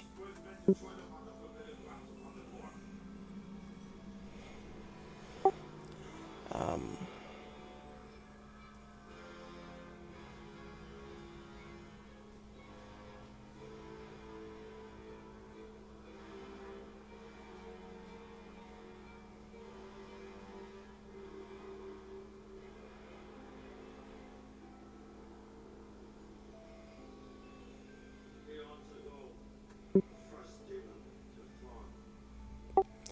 Sorry, give me a second. My mind is totally blank.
Okay, sorry. For some reason my mind is not working. Um, we just we had the storm, and then this is like the next day, and we're Just got past lunch. just got past lunch. Okay. Um, you guys are basically just trying to continue with repairs on the ship, right? Repairs on the ship, learning how to float, uh, and helping where we can. Learning how to float. Learning how to drive a boat. I was just about to Like, type that to you. I think the correct term is sail. thank you, because my brain is just went kaput. Yeah. That says I had one, but yeah. Yeah. Sounds like it's contagious. White's got it, and Kenny's got it. I don't want it. Yeah. For the life of me, I could not remember what we were doing.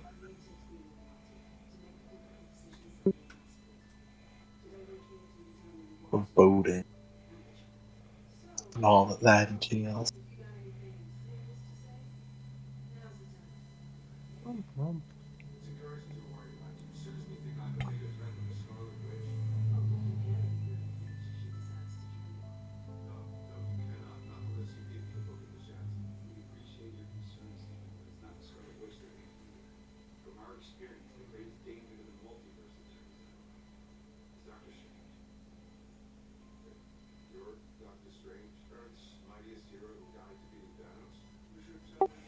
Okay. For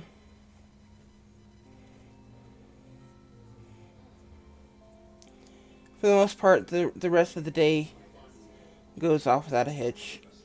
Um, you guys are able to complete the repairs. Well, complete in the term that you get the boat to where it was before the storm. There's still plenty of other things that could be worked on, but the crew doesn't seem particularly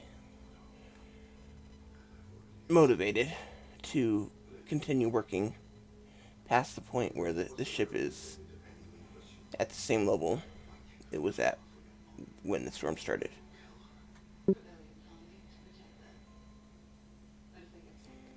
So things are still in disrepair, just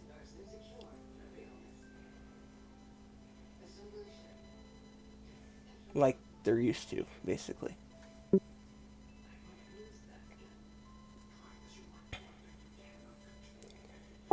Um,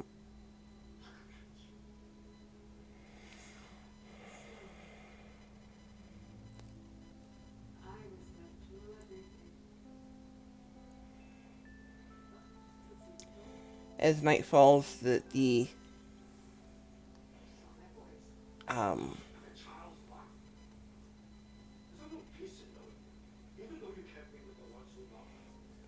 the crew start getting ready to um, have the evening meal and then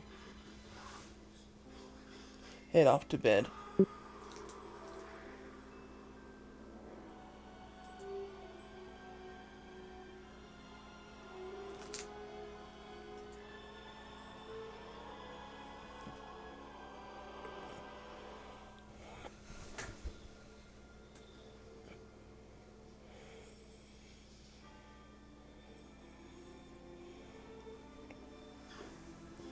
I'll follow.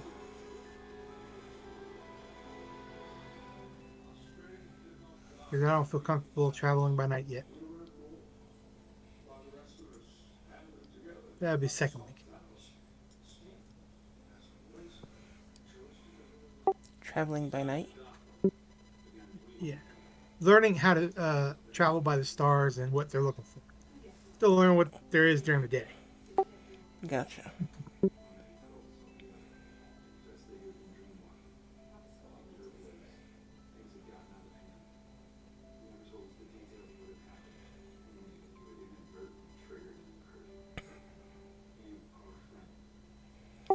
Okay, does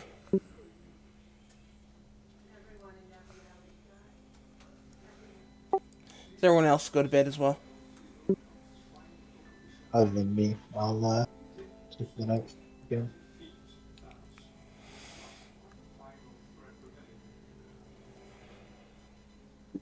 Okay, so Iriana's staying up with the night shift again? Yeah. Well, I'm not particularly tired. I've kind of slept a lot.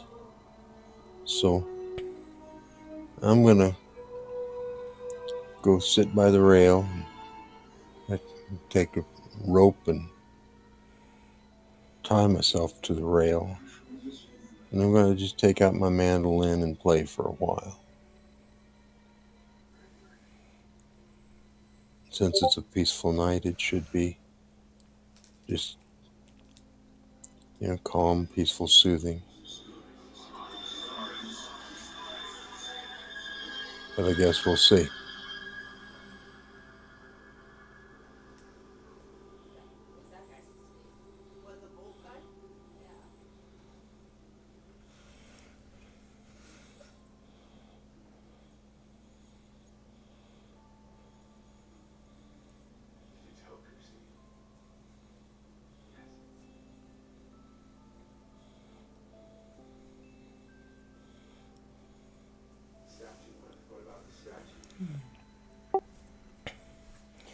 Okay,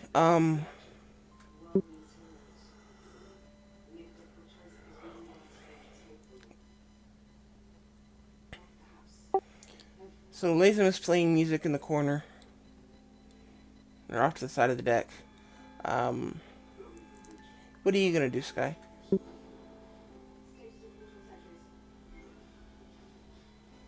If Drew's heading down for bed, I will head down for bed. Okay, so Iriana's staying up for the evening shift, and Latham is sitting off to the side playing the mandolin. Everyone else is going down to sleep. Um,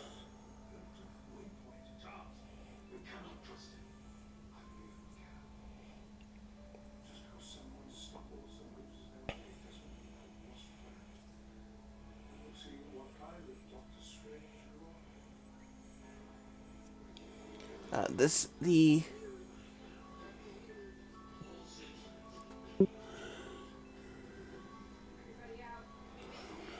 How long are you staying up, Latham? Oh, I don't know, probably till midnight or something like that. Okay.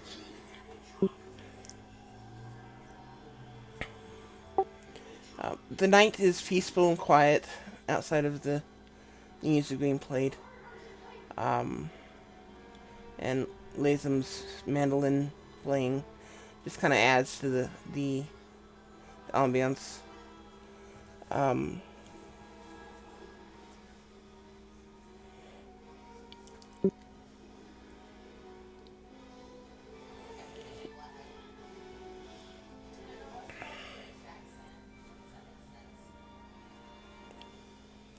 the first mate and the one crew member who's currently awake right now just kind of settle back and relax, not really having any duties outside of staying awake and keeping the ship from running aground.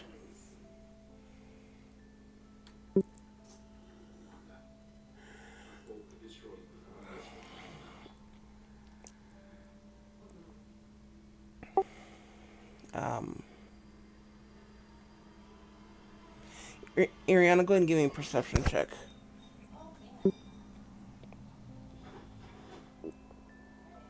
Alright. We're in kind of the narrows, getting close to South Hollow. I'm sorry? We're in kind of the narrows, getting close to South Hollow.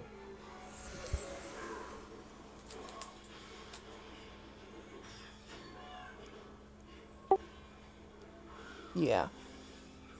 Um,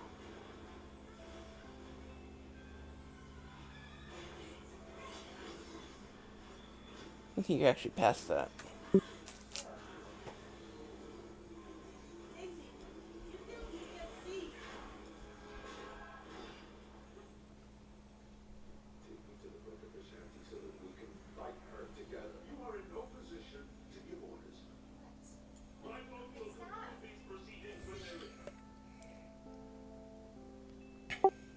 See, by my count, you should be 1 day further. Or 30 feet, or 30 miles further than that. Is that right? Yeah. Because Yeah. that's where you should have been after the storm. Yeah.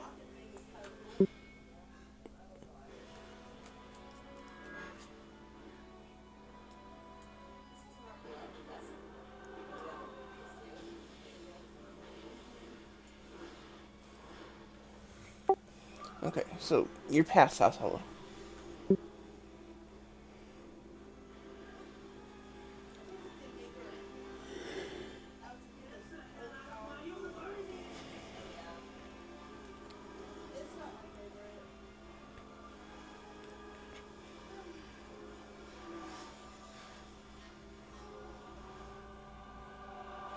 Alright. Was there something specific you wanted to do with this whole South Hollow thing? No, Or? I was just wondering where we were. Seeing what I could see. Okay.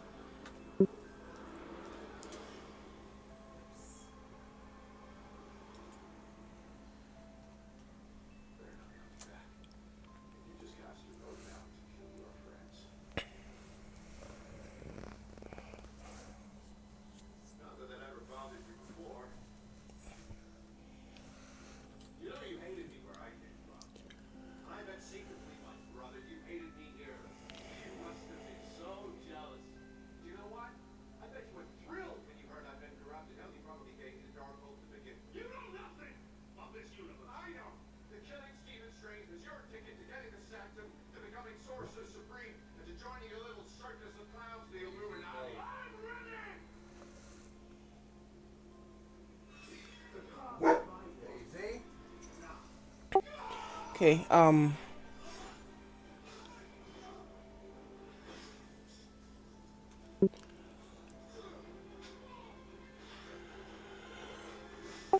Irina, as you are standing on deck, kind of trying to keep an eye on things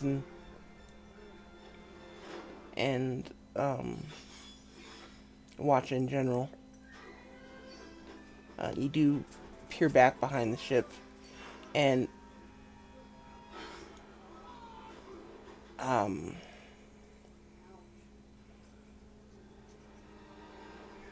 you do see a couple lanterns back there. What do you want? A couple lanterns behind us. Yes. Sorry, the dog pestering me. You do remember, or if you remember, there were two lanterns behind you and a third one, basically ahead of you, pulling ahead of you. Back when you first started, started out from port. But you kind of lost track of them during the storm, and you're seeing lanterns again now. So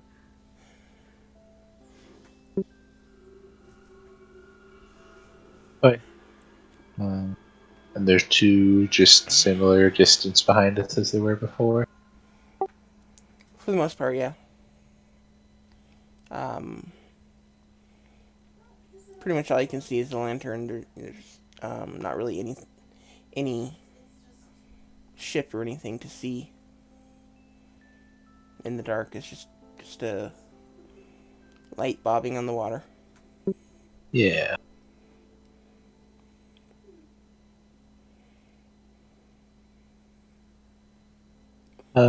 I'll call out to the first mate and ask if, or whoever's doing the night boating, night navigation, First mate. but,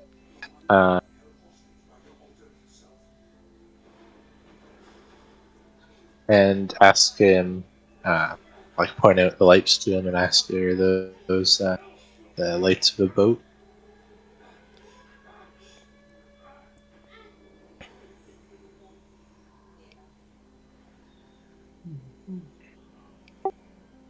He kind of glances back and then looks at you and just kind of gives you a quick nod.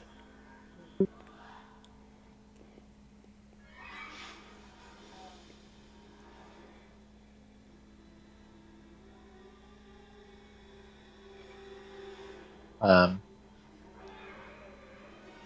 I'll ask if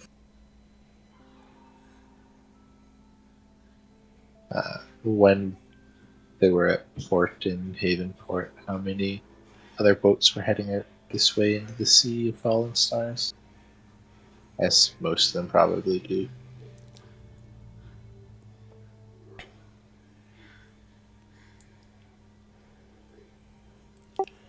Um,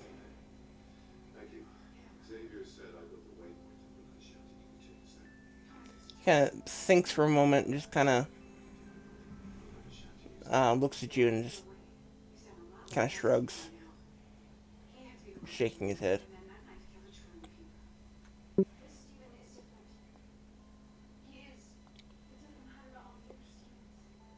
Okay.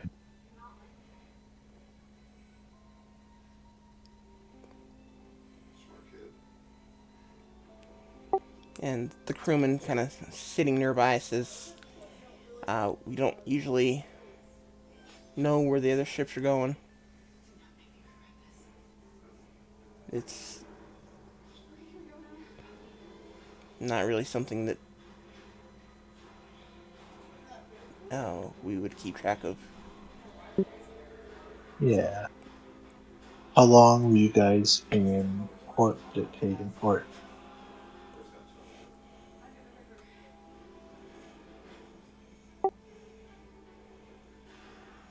Um,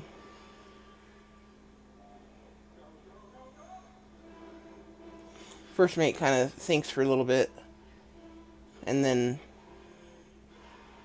it's crew person who actually speaks up, and he says, or crewman who actually speaks up, says, about a week,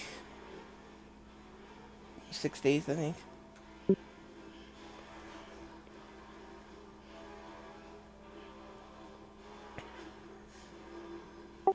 It wasn't long. Just dropping off some supplies. Yeah, just dropping off and picking up a few things to take back with us.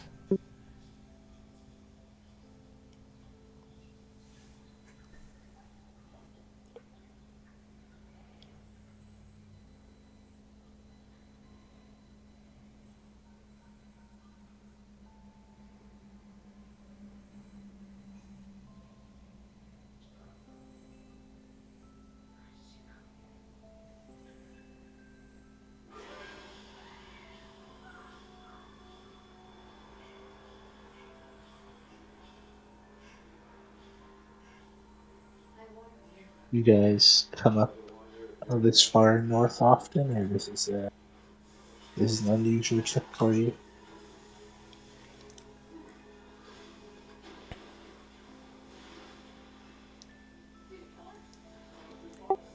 Oh, we've spent a few years this side of Faerun. Um,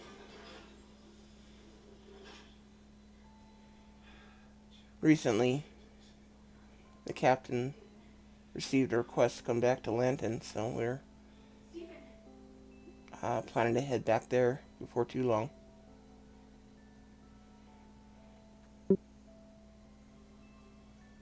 Let's see. So you've been away from home for a while.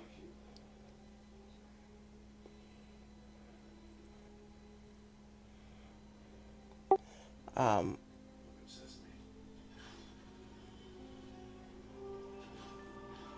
I was actually born in Havenport, but um, captain and I think the first mate, he kind of looks over at the first mate questioningly, are both native to Lanton, and the first mate just kind of nods. And the crewman goes on, it's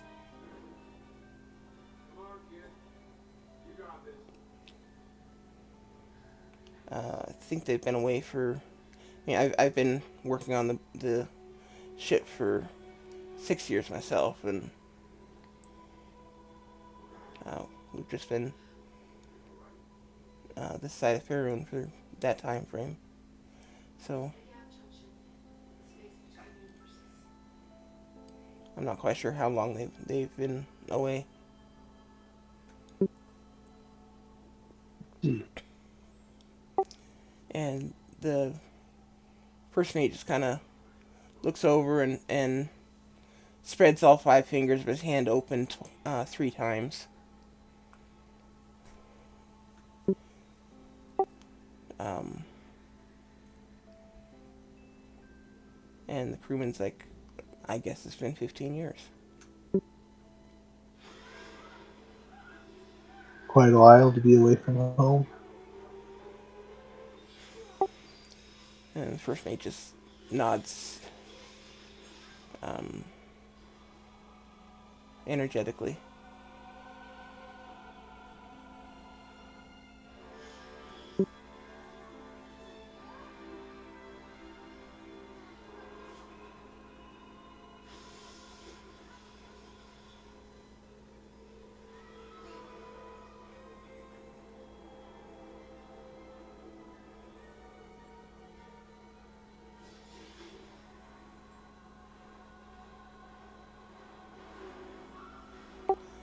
What about you? Where are you from?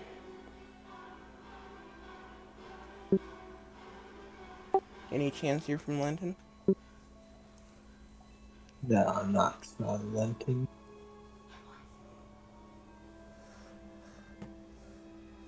I don't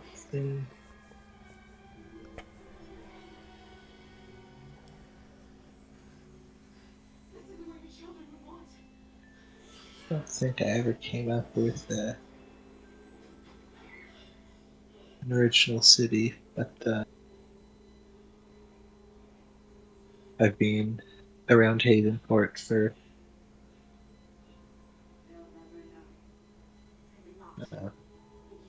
45 years or so.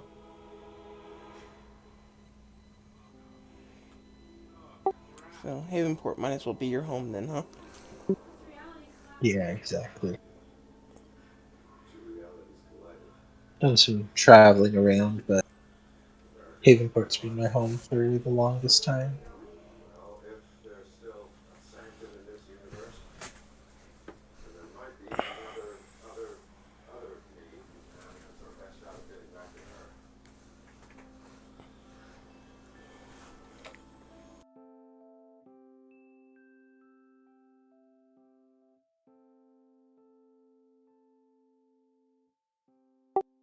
I'm sorry, can you repeat that? I didn't hear that. done some traveling around, but Havenport's been my home for the longest time.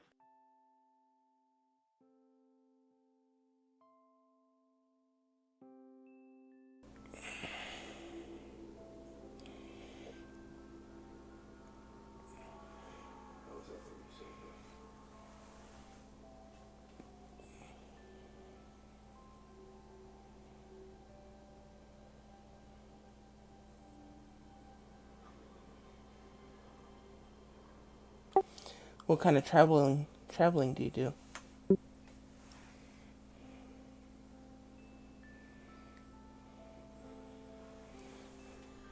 It's like business or Uh, vacation or recreation, rather.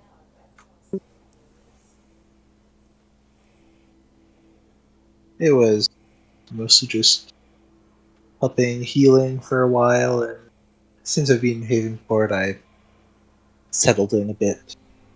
But the last year or two, we got some. How did we get to the Master's house? Uh, did we get summoned there originally?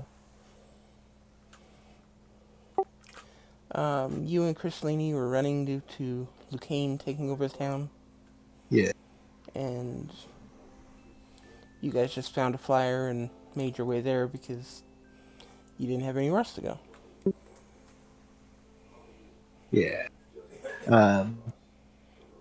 About a year ago,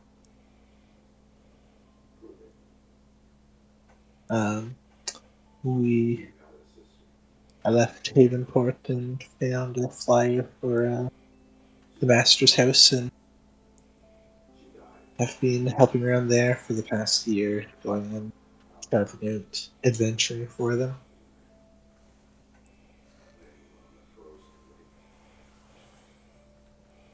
Sounds exciting. It definitely has been.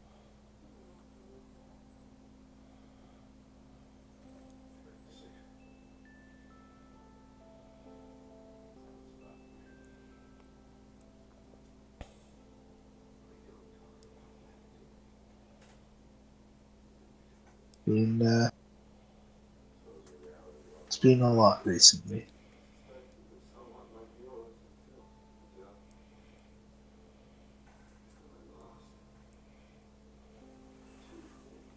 How so?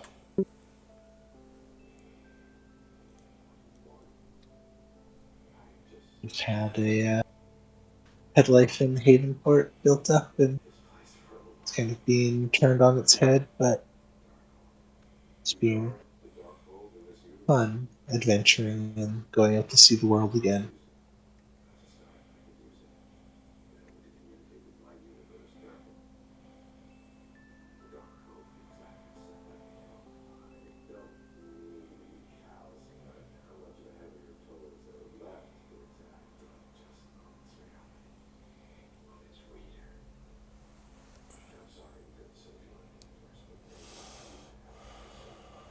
Yeah, I imagine it's interesting to see how things have changed.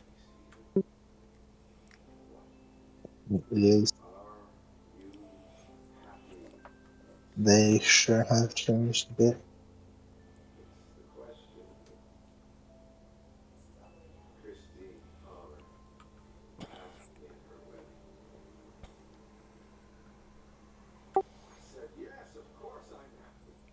Okay, and the crewman and first mate spend the rest of the night chatting amicably with Iriana. Probably nothing terribly deep, just small chat, or small talk, just to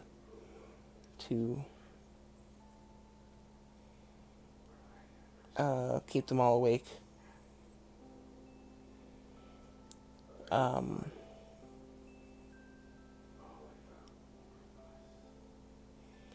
Come morning, the first mate sets off the essentially little firecracker, waking everyone up.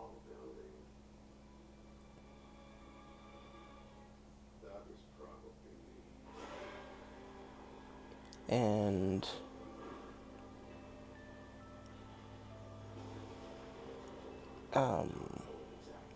first mate and captain switched places, and you guys begin your day. Again, they serve breakfast, oatmeal with dried fruit, and cider seems to be a staple in their diet. Eats what's given, and then also adds in a some of the fish that was caught by Sky.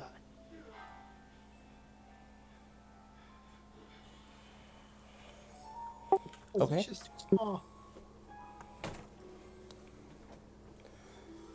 Because what? Too small. You told us that the meals they give are like, yeah, you'll starve.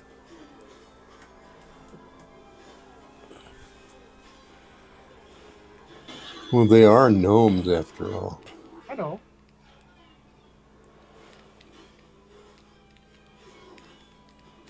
Yeah, they're the same size as a halfling, but they, about an eighth of the amount.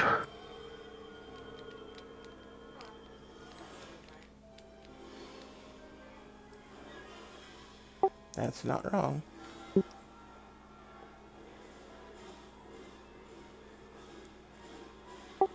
Okay. So what are you guys doing for the day? Just repeat. Yeah, I think it'll be fairly similar.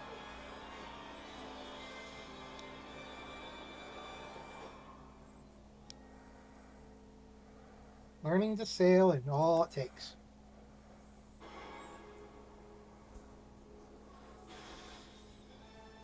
Are we going to make a port call at Sirloon?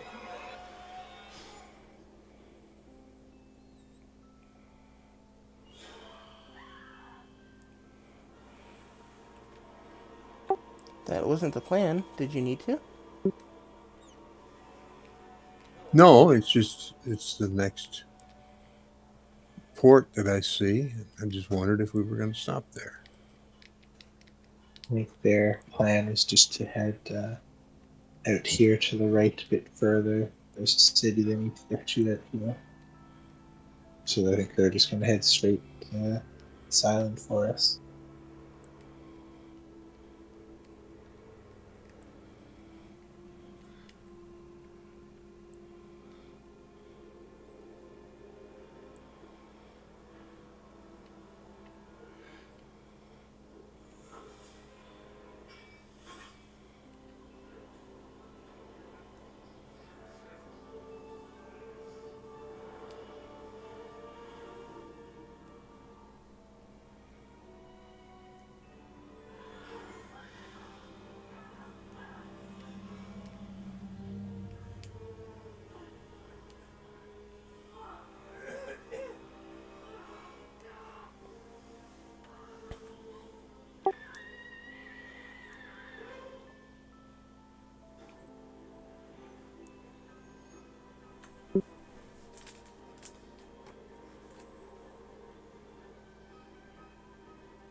Hey, look at the weather. How's it look?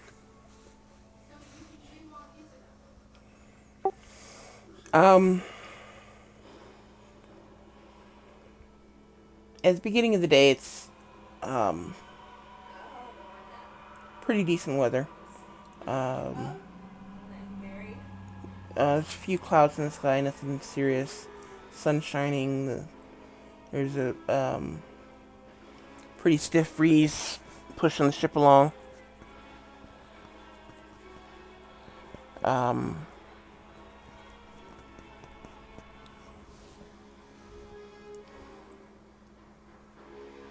yeah, the weather's pretty decent during the morning. Oh,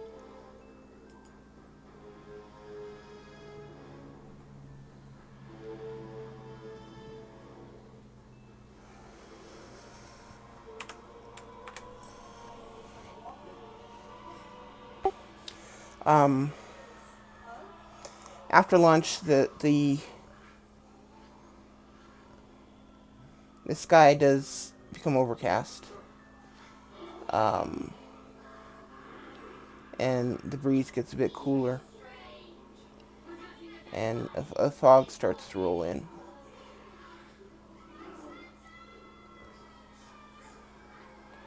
And the captain kind of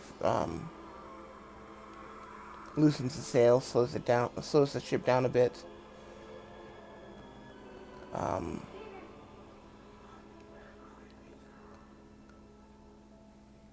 and uh, before too long, the fog is thick enough that you can't see anything in any direction.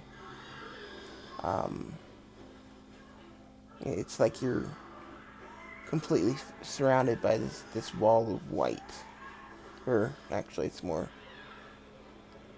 dull gray. I get closer to the captain so I can watch him more. And when if he looks relaxed, I ask him, you know, "Well, how do you steer in this?"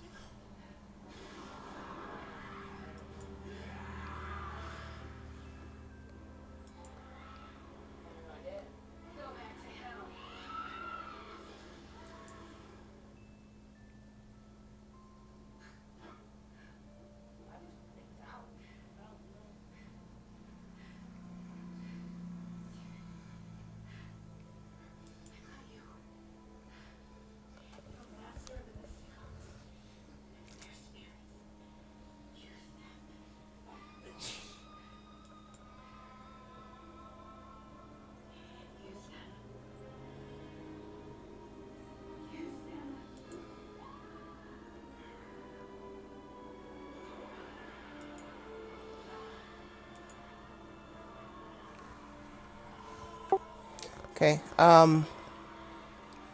And as you approach the captain, not. He does not look relaxed. Then I don't ask, but I pay more attention. Okay. Um. In fact, he seems to be pretty nervous. As um, he literally can't tell where his ship is going at the moment.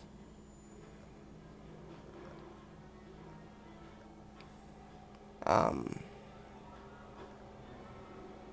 Everyone give me perception checks at disadvantage.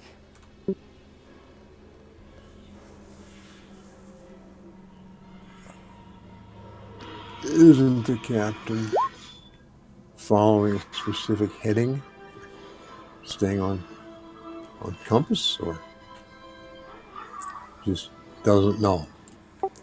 Well, yeah, but he knows the direction his ship is going, but he has no clue if there's, for all he knows, there's boats in front of him.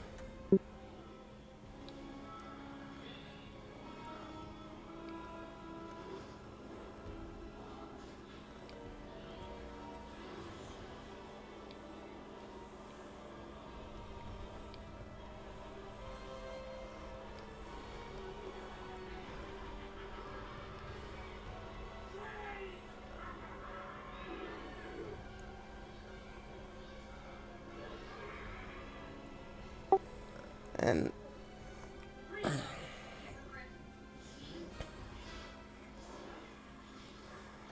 it's not long before the fog actually gets thick enough that you can't even see the bow of the ship from the helm. So it's really quite difficult to make anything out.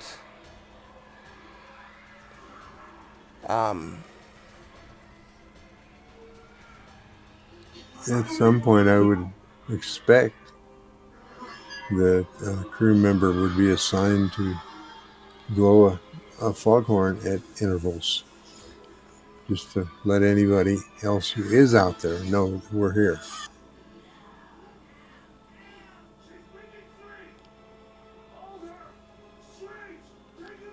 Assuming foghorns exist. That sounds reasonable. The crew member will go up to the bow of the ship and start blowing a horn every minute or so.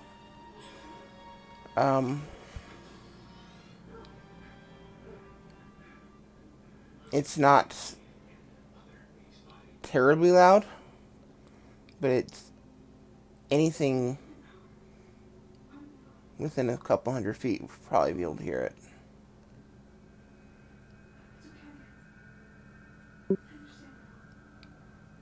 As long as they were listening for it.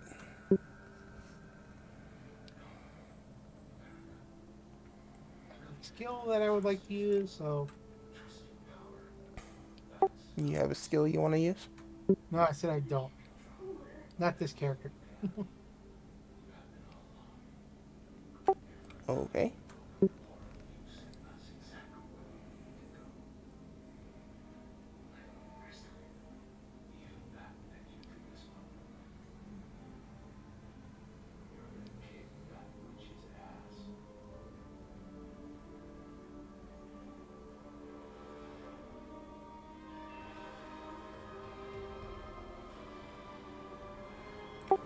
Okay.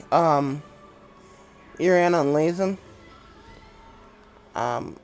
After the crew member with the foghorn has been blowing it pretty regularly for, I don't know, about an hour or so. The two of you hear a dull thunk, followed by kind of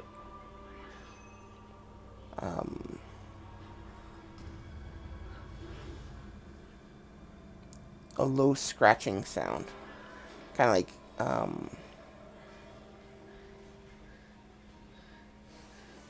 I don't know, like a dagger point against wood type of thing.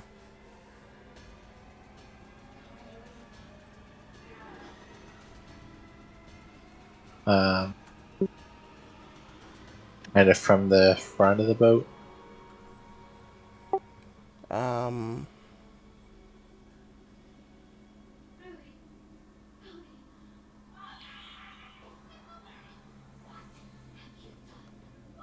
Yeah, you can tell it's from the front of the boat.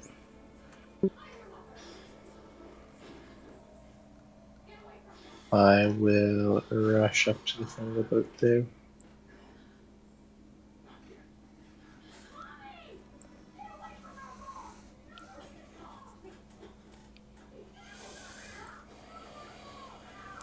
Okay. You come running through the fog, and you get to the front of the boat, and the crew member that's standing at the bow kind of looks back at you. A little startled that you came out of nowhere so quickly. And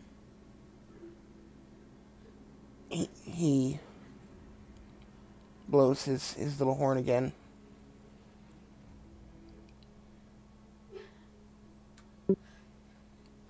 Give me another perception check, Ariana. Disadvantage or normal? This one will be normal.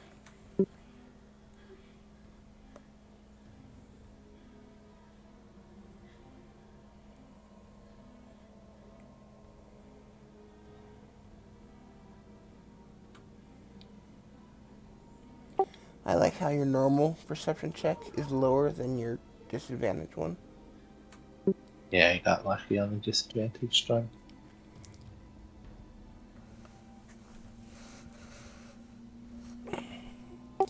You guys kind of defeat the purpose of giving you disadvantage. But that's okay. I thought if a disadvantage, you automatically roll twice. And whatever's the worst one, you get it. That's right. Yes.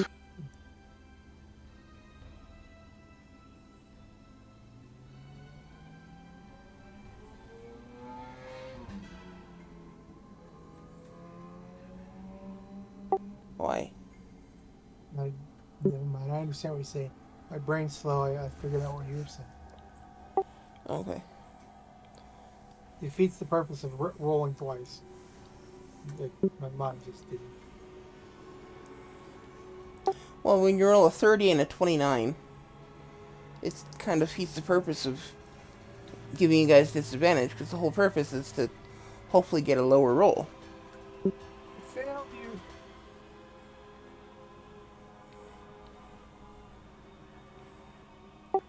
But,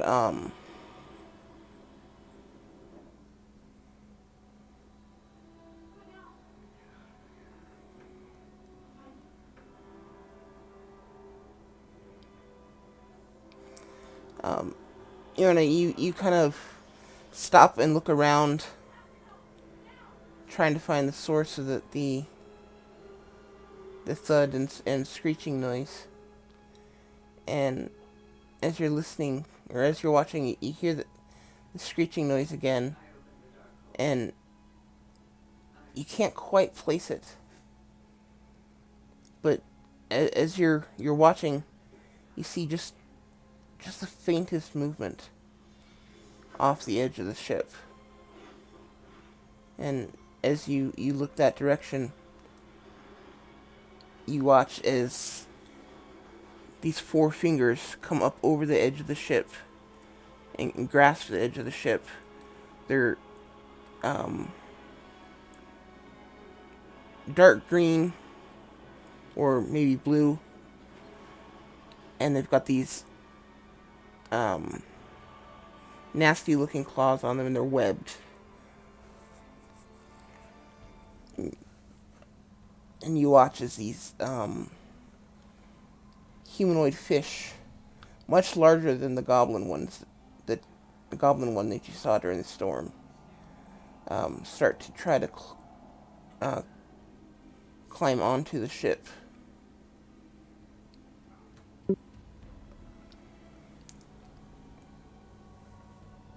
Woot. I will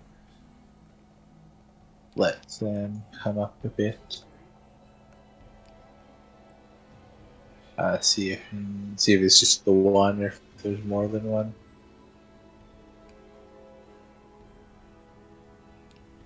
There's definitely more than one.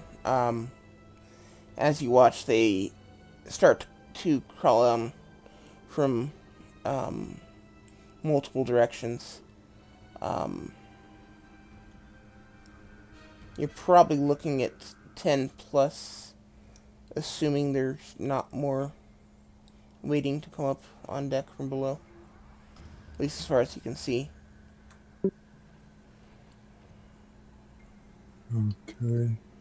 Alright.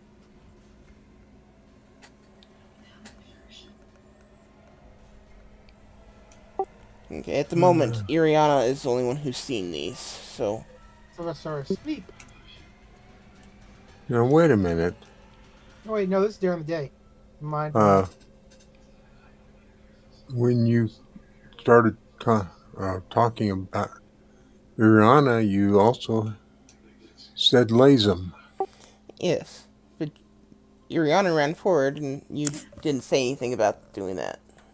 Okay, well, I was just following her. Okay. Then I guess then you guys both see this. Okay. And my reaction right away would be to aim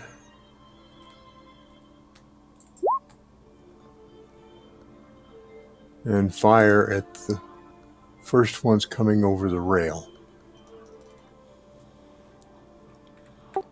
Fire your melee weapons. I'm sorry. Fire your melee weapons. Well, pardon me. I've Good way to lose some weapons. I've gotten used to being an archer. I will draw my melee weapons and attack the first ones coming over the rail.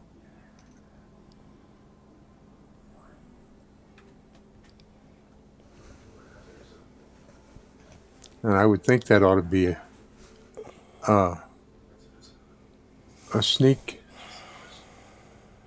attack because it's so foggy and they're certainly not expecting us.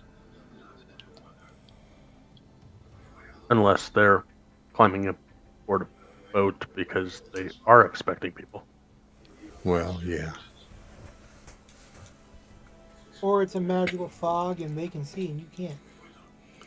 Yeah. Whatever the case. Did I hit any? Oh, give me a second to get the map going.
We all here? Yeah, I'm just Nope. putting together the map. Okay, that's fine. I was just making sure that I didn't get booted or anything. Things that haven't happened in the past.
Okay, you guys happy with the positions you're in? I changed your sight to be about on par with what you should be able to see in the fog.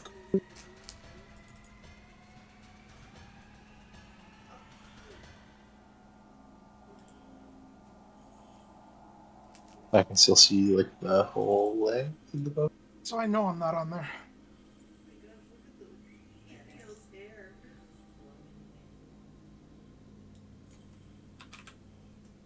Or is this during the day?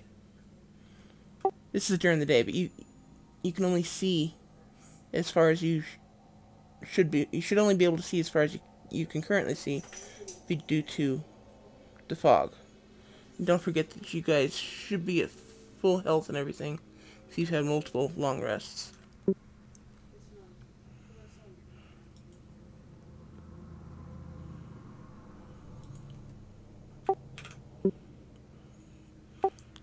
Okay, so everyone can only see about 15 feet, right? Yeah.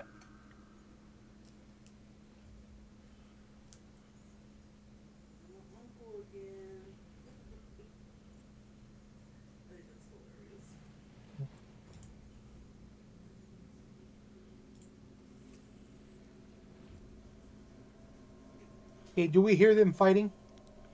Can I get an initiative from everyone? Just a second, Rogar.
Lazem, you lunge forward and attack the first one coming up over the rail.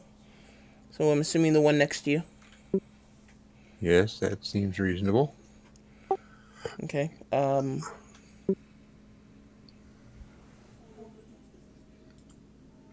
Okay. As I attack it, I call out, "Attention, helm, we're being boarded." Toward the bow.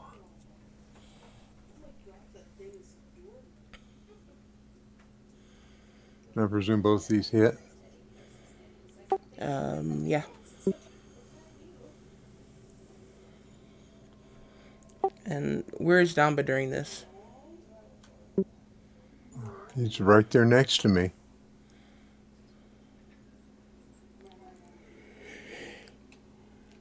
So, Like where he is now?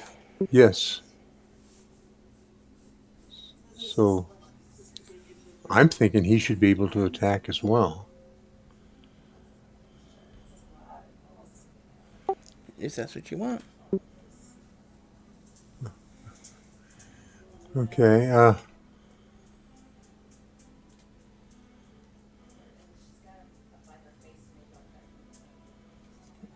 I'm clicking on that perfect pitch to record the damage, and I'm getting nothing. It's down there. You gotta scroll down.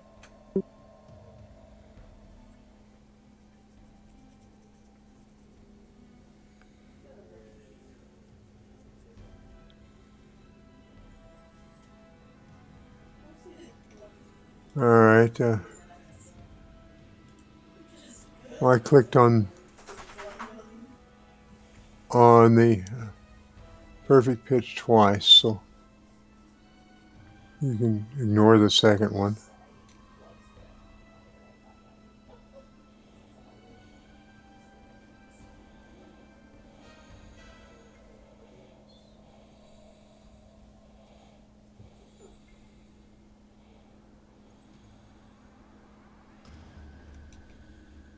Damba also.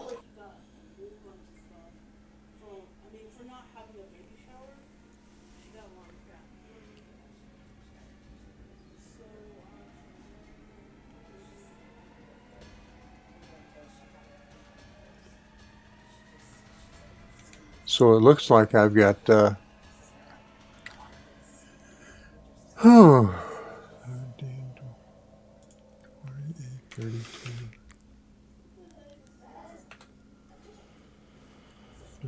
41. And does Damba get the sneak as well? No, Dumba doesn't get sneak attack. Okay. Well, then 41, 55.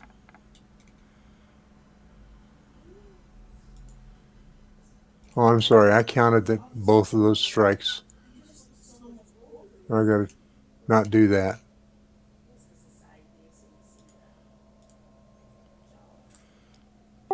I counted 36 for the first one, or for you, and 16 for Dumba.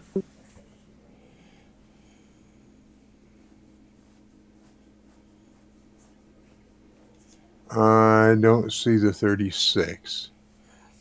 There's 17. 17 and 15 is 32, or 22. 32. Where'd the 15 come from? Oh, got it. 32. Oh, 32. Okay. okay, so it's 46, because then there's the 14. Okay. Yes, Yeah. that makes sense. And then Damba's Yeah, Brian, what's up? We'll We'll is be 16 more. So a little bit. What's up? and that creature tried Okay. to stay standing but didn't make it. Okay. Yeah, I believe in about 11 minutes, but I'm not sure. Penny, you're talking over Ray. Yeah.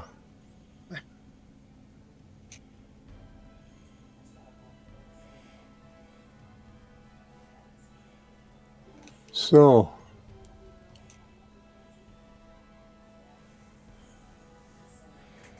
that's all I can do at the moment, I think. Okay. Ariana?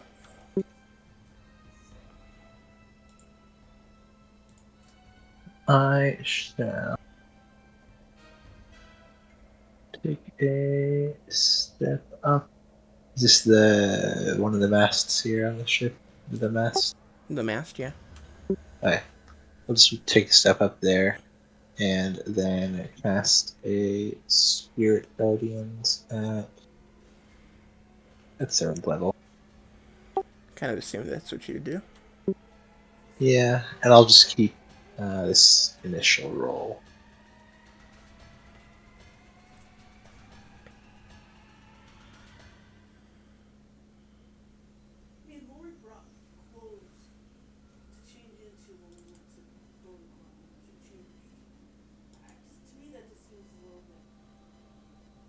I'll need to draw the circle around me.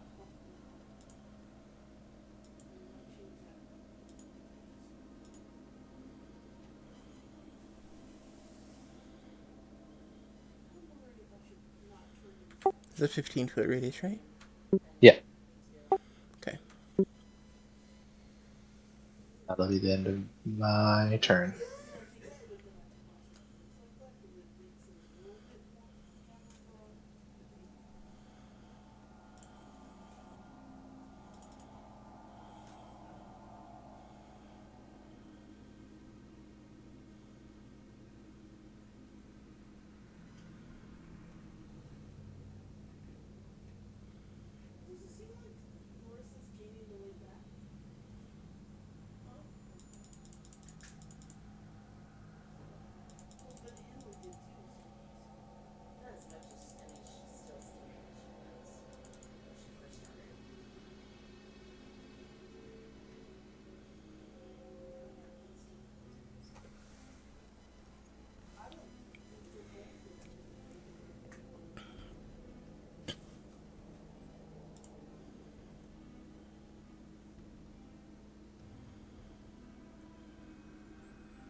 Okay, I'm going to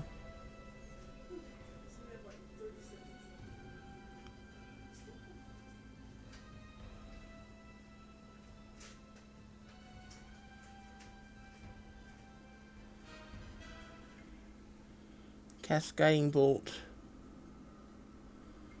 at Lazem.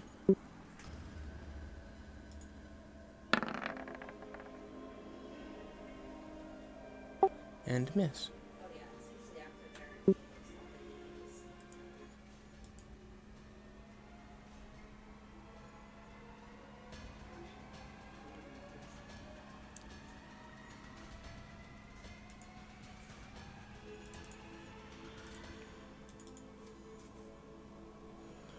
This is a wisdom save. Yeah, DC 19 Wisdom save.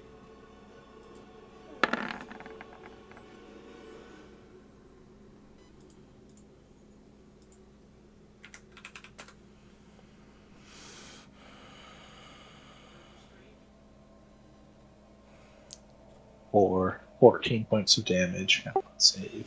Okay. And I will attack Lazem 3 times.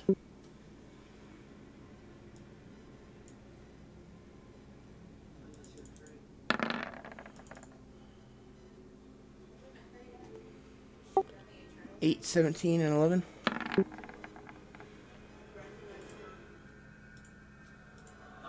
They all miss. Okay. Sky, you hear Lazem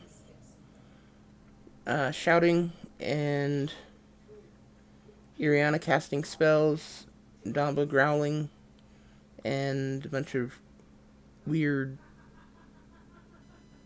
sounds. Kind of growls and hisses and screeches and such coming from the other end of the ship.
He's not going to stand up and then attack.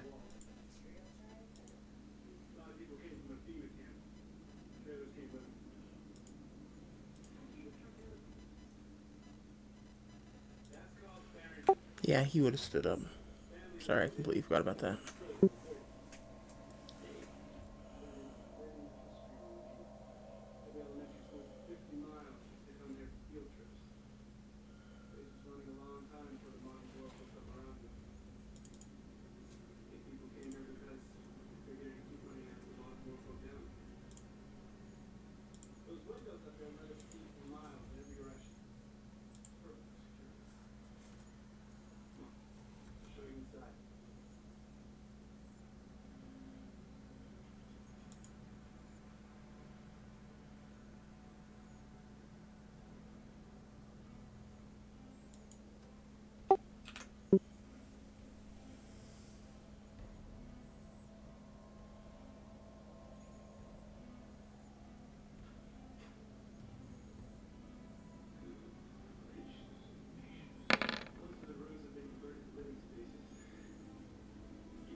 That will be it for Sky.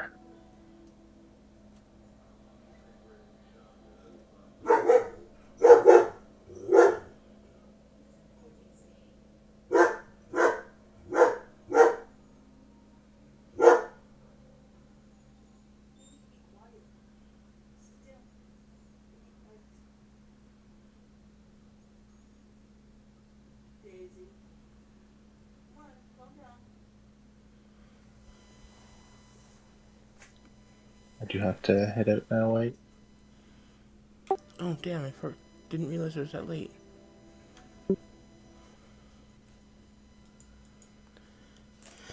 Okay, I guess we'll go ahead and pick this up next session, next week. Not It's next a week, great game, 2 weeks from now. That's right, 2 weeks from now, because Ariana is unavailable next week. Okay, Yeah, my so parents are I get a coming into vacation town. this week until Sunday. Cool. Okay. What was that, Ariana? My parents are coming into town. They're getting in on Saturday in the middle of our game. Tell them they gotta sit down and watch it with you. Well, I need to go get them, is the issue. Well, tell them to take a cab, because D&D is more important. And then they gotta sit and watch it with you. Are you on a While headset right now? I am, yeah. That's what you have a wife for. I would never say that to her, but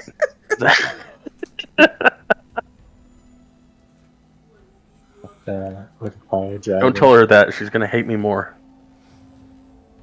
I'll see you guys later. See ya. Have a good one, Bo. Good night.